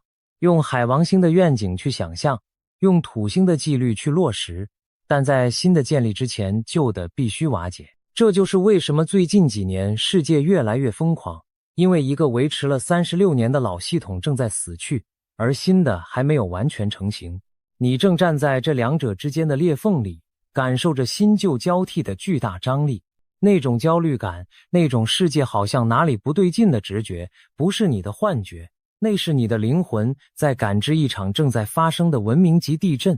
好，说完了2月的土星海王星合相这个开场大戏，现在让我们把时间轴往后推到7月。为什么7月22日前后如此关键？因为在2026年7月26日，月亮焦点轴线将从双鱼座和处女座转移到水瓶座和狮子座。月亮焦点是月球轨道与太阳黄道交叉的2个点，在占星学中，北焦点代表人类集体意识前进的方向，你可以把它想象成宇宙给人类设定的进化任务清单。南焦点代表我们需要毕业，需要放下的旧模式和旧业力。每隔18到19个月，焦点就会换一次星座，带来全新的集体命运主题，并启动一系列全新的日月食周期。你可以把每次焦点转换想象成宇宙剧院换了一部新戏码，所有人都是演员，但很多人还在按照上一部戏的剧本演出，浑然不知舞台布景已经全部换掉了。当北焦点进入水瓶座，意味着人类的演化方向将指向社群意识、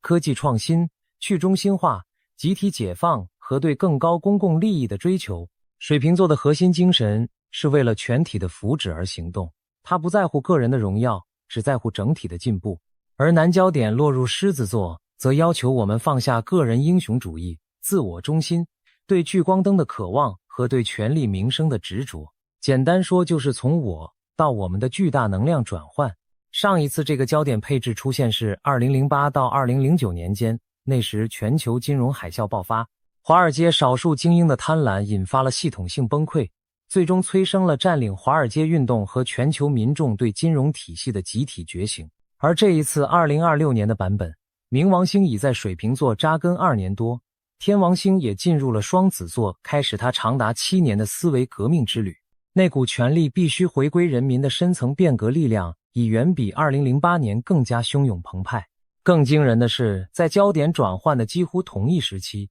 太阳与冥王星形成精确对分相。太阳代表生命力、核心身份和自我意识，冥王星代表死亡、重生、深层权力转化和灵魂的极限考验。这是一场意识层面的正面对决，迫使每一个人、每一个国家、每一个制度直视一个根本问题：什么必须死去，什么值得存活。你生命中那些靠着惯性维持但已经失去灵魂的东西，那些你明明知道不对但一直不愿面对的关系、工作、信念和身份认同，在这股能量冲击下都将面临存亡的审判。宇宙不会替你做决定，但它会把你推到一个你再也无法逃避的位置上，就像老鹰把雏鸟推出巢穴一样，不是因为残忍，而是因为你必须学会飞。而7月到8月不只有焦点转换，让我们看看全球各地的预言体系怎么说。印度占星神童阿南德在他的预测中特别标记了7月24日前9天和最后10天，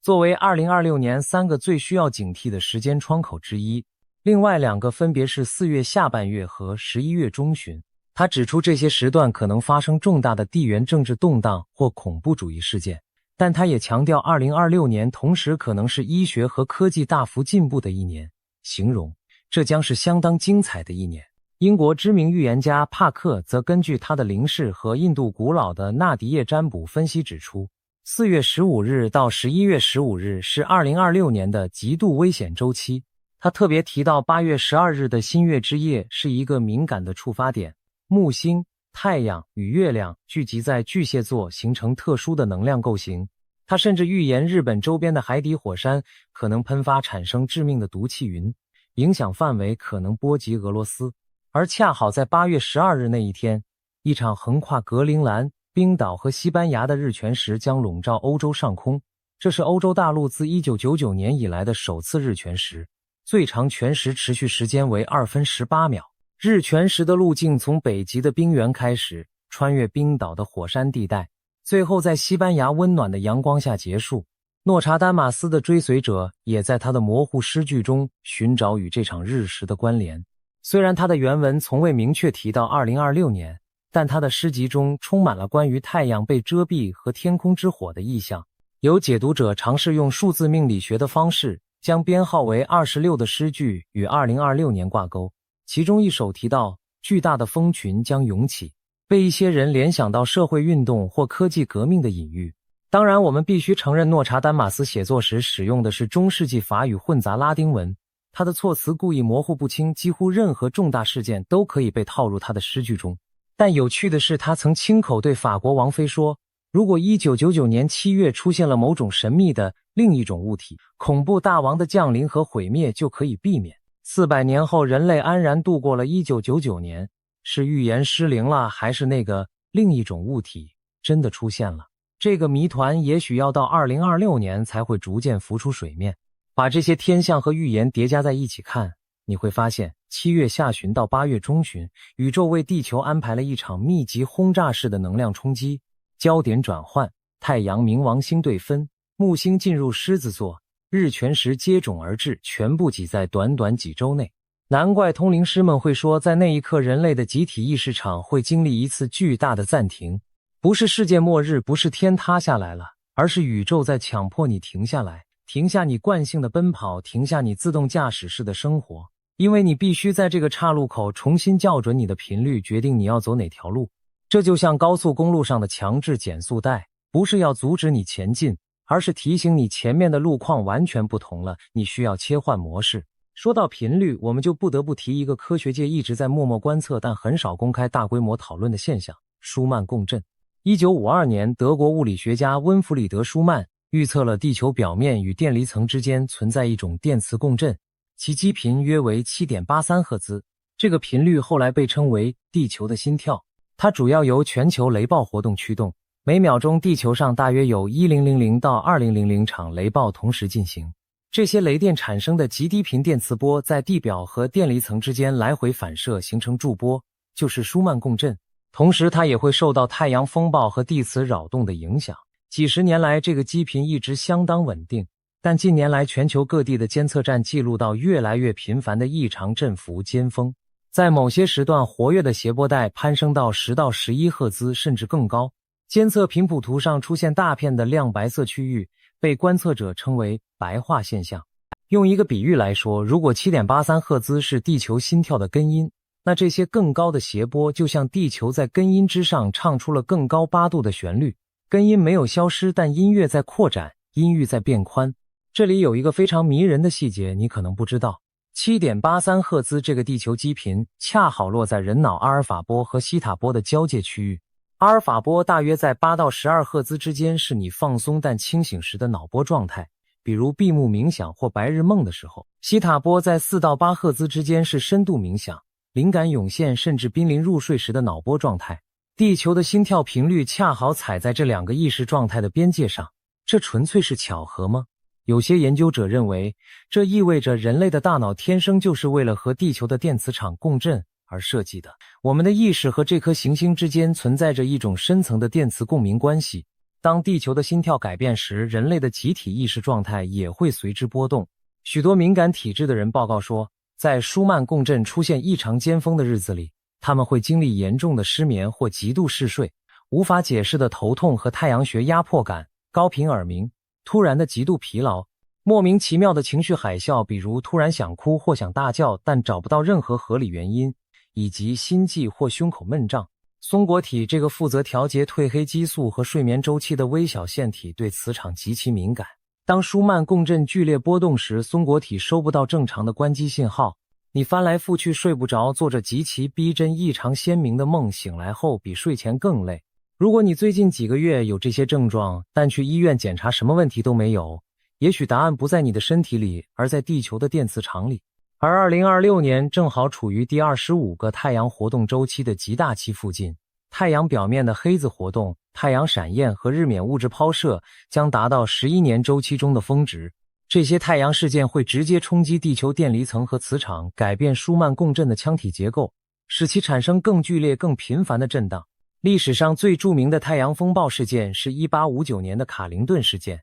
那场超级太阳风暴导致全球电报系统瘫痪，操作员被电击电报纸自燃。如果同等级事件在今天发生，全球电力网络可能大面积瘫痪持续数月，通讯卫星可能报废， GPS 导航可能失效，互联网可能断线数周。想象一下全世界同时停电停网，所有人类的动作是不是就真的全部停止了？所以当通灵师们用灵性语言描述7月22日的暂停时，也许他们看到的和科学家担心的太阳风暴场景说的是同一件事，只是用了不同的语言。一个用的是灵魂的语言，一个用的是数据的语言，但他们可能指向同一个现象。让我们再想得更深一层，如果太阳极大期的猛烈闪焰冲击地球磁场，而地球磁场的变化通过舒曼共振直接影响人类的脑波和意识状态，那么在7月到8月那段天象最密集的时期，我们的集体意识是否可能真的进入一种非寻常的状态？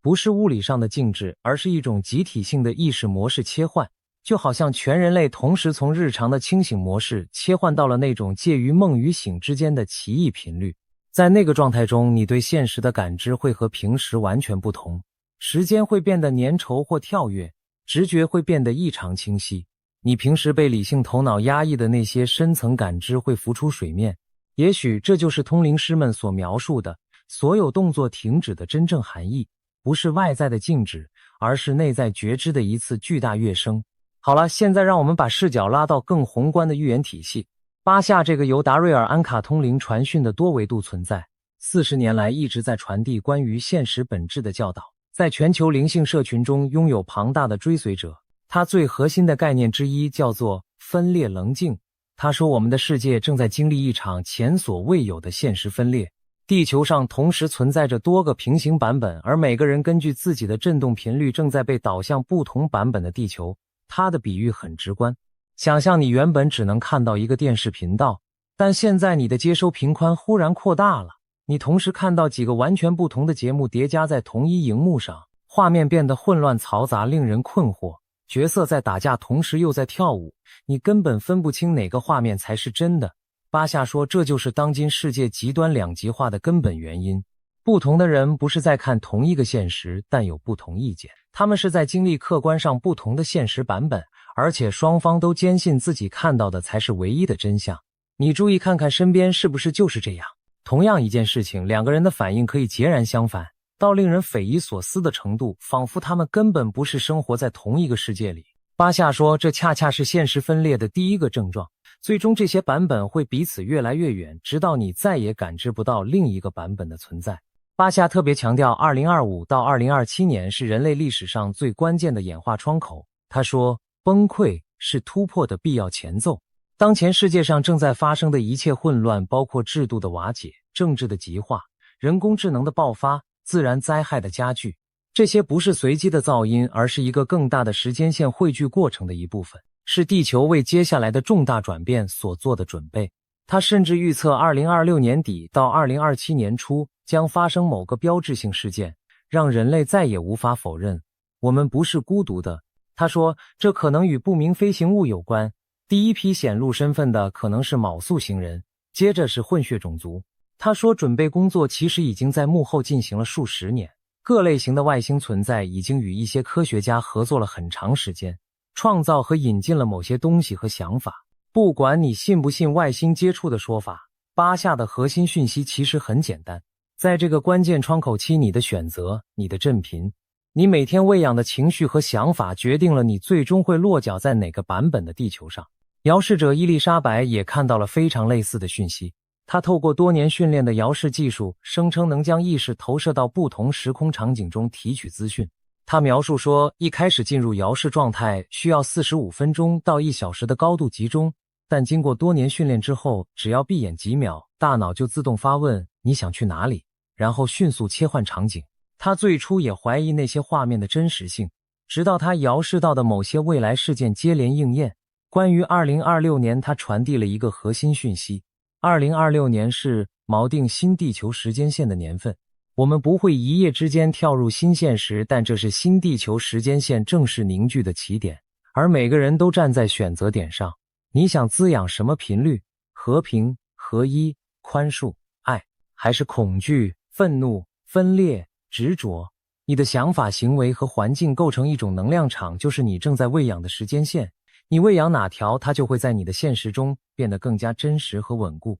这个概念乍听之下很抽象，但你仔细想想，你有没有过这种经验？当你心情特别好，充满感恩的日子里，好事接二连三的发生；而当你陷入恐惧和焦虑的螺旋时，坏消息也像是约好了一样排队来报道。也许那不仅仅是心态影响感受这么简单，也许你真的在通过自己的频率，在不同的现实版本之间做微妙的滑动。保加利亚王眼龙婆巴巴万加这位在1996年去世的传奇灵媒，也留下了2026年的多条预言。他曾精准预测过戴安娜王妃去世、911恐怖攻击、英国脱欧和新冠疫情等重大事件，当然也有过不少失准的预言，比如哈利王子登基和普京被暗杀都没有发生。关于2026年，他预测战火会从东欧烧到中东，而就在今年2月底，以色列和美国联手对伊朗发动了大规模军事攻击，这让许多追随者大为震惊，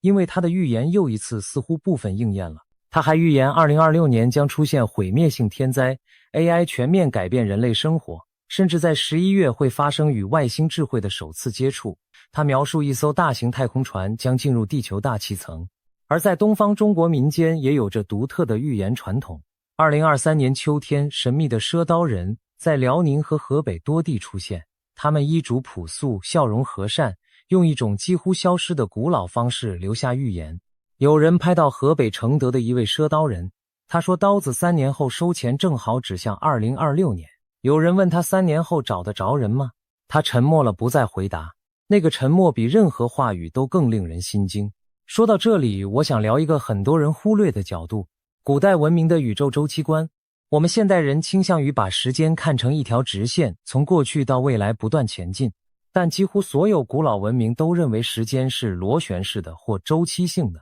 印度教的瑜伽系统把宇宙时间分为4个不断循环的时代。我们目前处于加利瑜伽，也就是最黑暗的时代。但根据某些计算方式，这个黑暗时代正接近尾声，人类即将迎来一次集体意识的觉醒。玛雅历法中，第5太阳纪在2012年结束了，但玛雅长老们一直强调，那不是世界末日，而是一个过渡期的开始。真正的新时代能量需要10几年才能完全锚定。如果从2012年往后算14年，恰好就是2026年。中国的易经也有着类似的周期观，认为宇宙运行遵循着阴阳交替、物极必反的规律。当阴暗到了极致，光明就会降临，否极泰来。当不同文化、不同传统、不同计算方式都指向同一个时间窗口的时候，你很难不开始认真思考。也许他们看到了某种我们用现代科学工具还无法完全测量的宇宙韵律。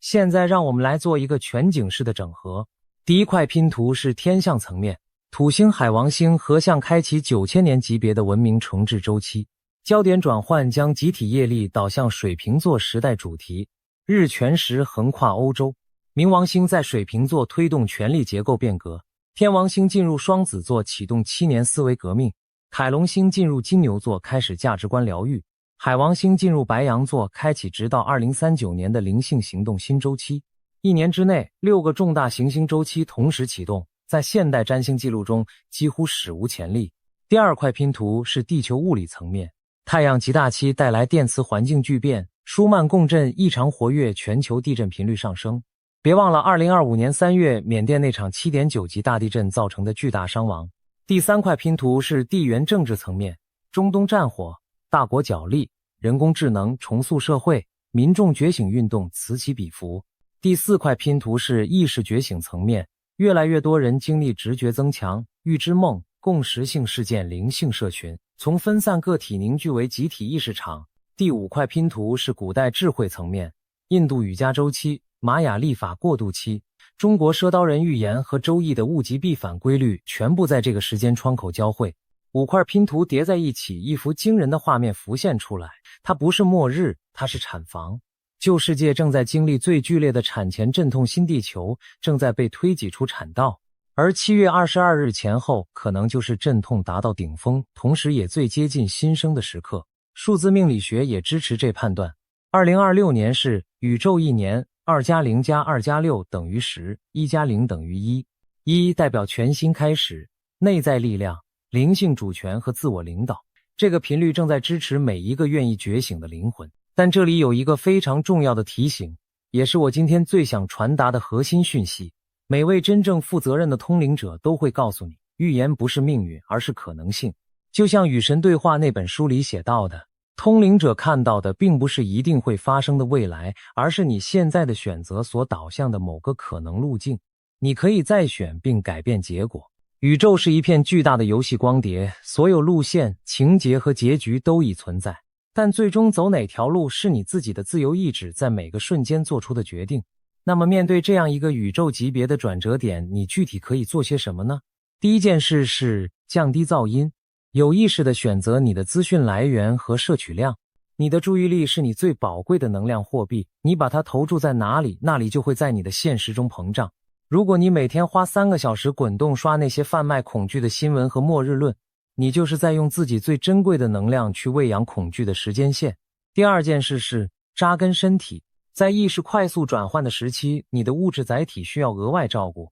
充足睡眠、纯净饮水、与大地的直接接触，比如赤脚走在土地或草地上，规律的深呼吸练习，这些看似简单的事情，在能量剧烈波动时具有超乎想象的稳定效果。第三件事是回到心的中心，每天花5分钟安静地将注意力带回胸口的位置，感受那里的温度和跳动，不需要任何复杂的冥想技巧，只是安静地待在那里。你会发现，当你从心出发时，很多让你焦虑的事情忽然不再有那么大的力量了。第四件事是寻找你的同频伙伴。2026年是觉醒灵魂彼此相聚的一年，那种只有我一个人醒住的孤独感正在消融。不要再独自承担了，去找到那些和你共振的人，哪怕只是网络上的一个社群，那份连结会给你比你想象中更大的力量。第五件事是留意同步性事件。在能量加速的时期，你会发现巧合越来越多。你刚想到一个人，他就打电话来了；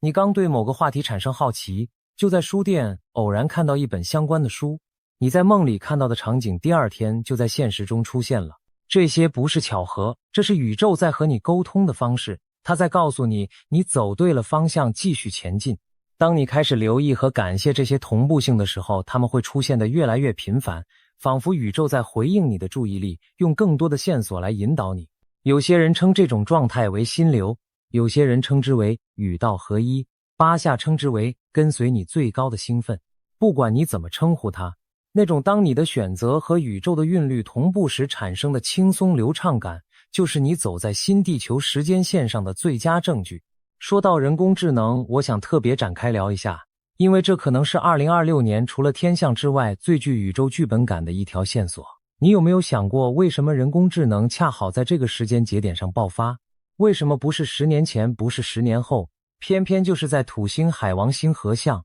冥王星进入水瓶座，天王星进入双子座这个宇宙大重置的视窗里？冥王星代表深层的转化和权力结构的瓦解，它在水瓶座意味着科技将成为打破旧权力格局的工具。天王星代表突然的革命和范式转移，它在双子座意味着通讯、思维和资讯传播方式将被彻底颠覆。而人工智能恰恰就是同时触发这两者的那把钥匙，它既是打破旧体制的力量，又是重新定义人类思维的催化剂。盲眼龙婆也警告2026年将是 AI 全面控制人类生活的一年。他甚至提到了 AI 反扑人类的潜在危机。巴夏则有不同的看法，他认为人工智能的发展不是与灵性觉醒对立的，而是它的镜像，是人类集体意识中正在发生的转变，在物质层面的投射。你怎么使用 AI 取决于你的意识水平，它可以是解放你的工具，也可以是奴役你的枷锁。还有一件事我想特别提一下，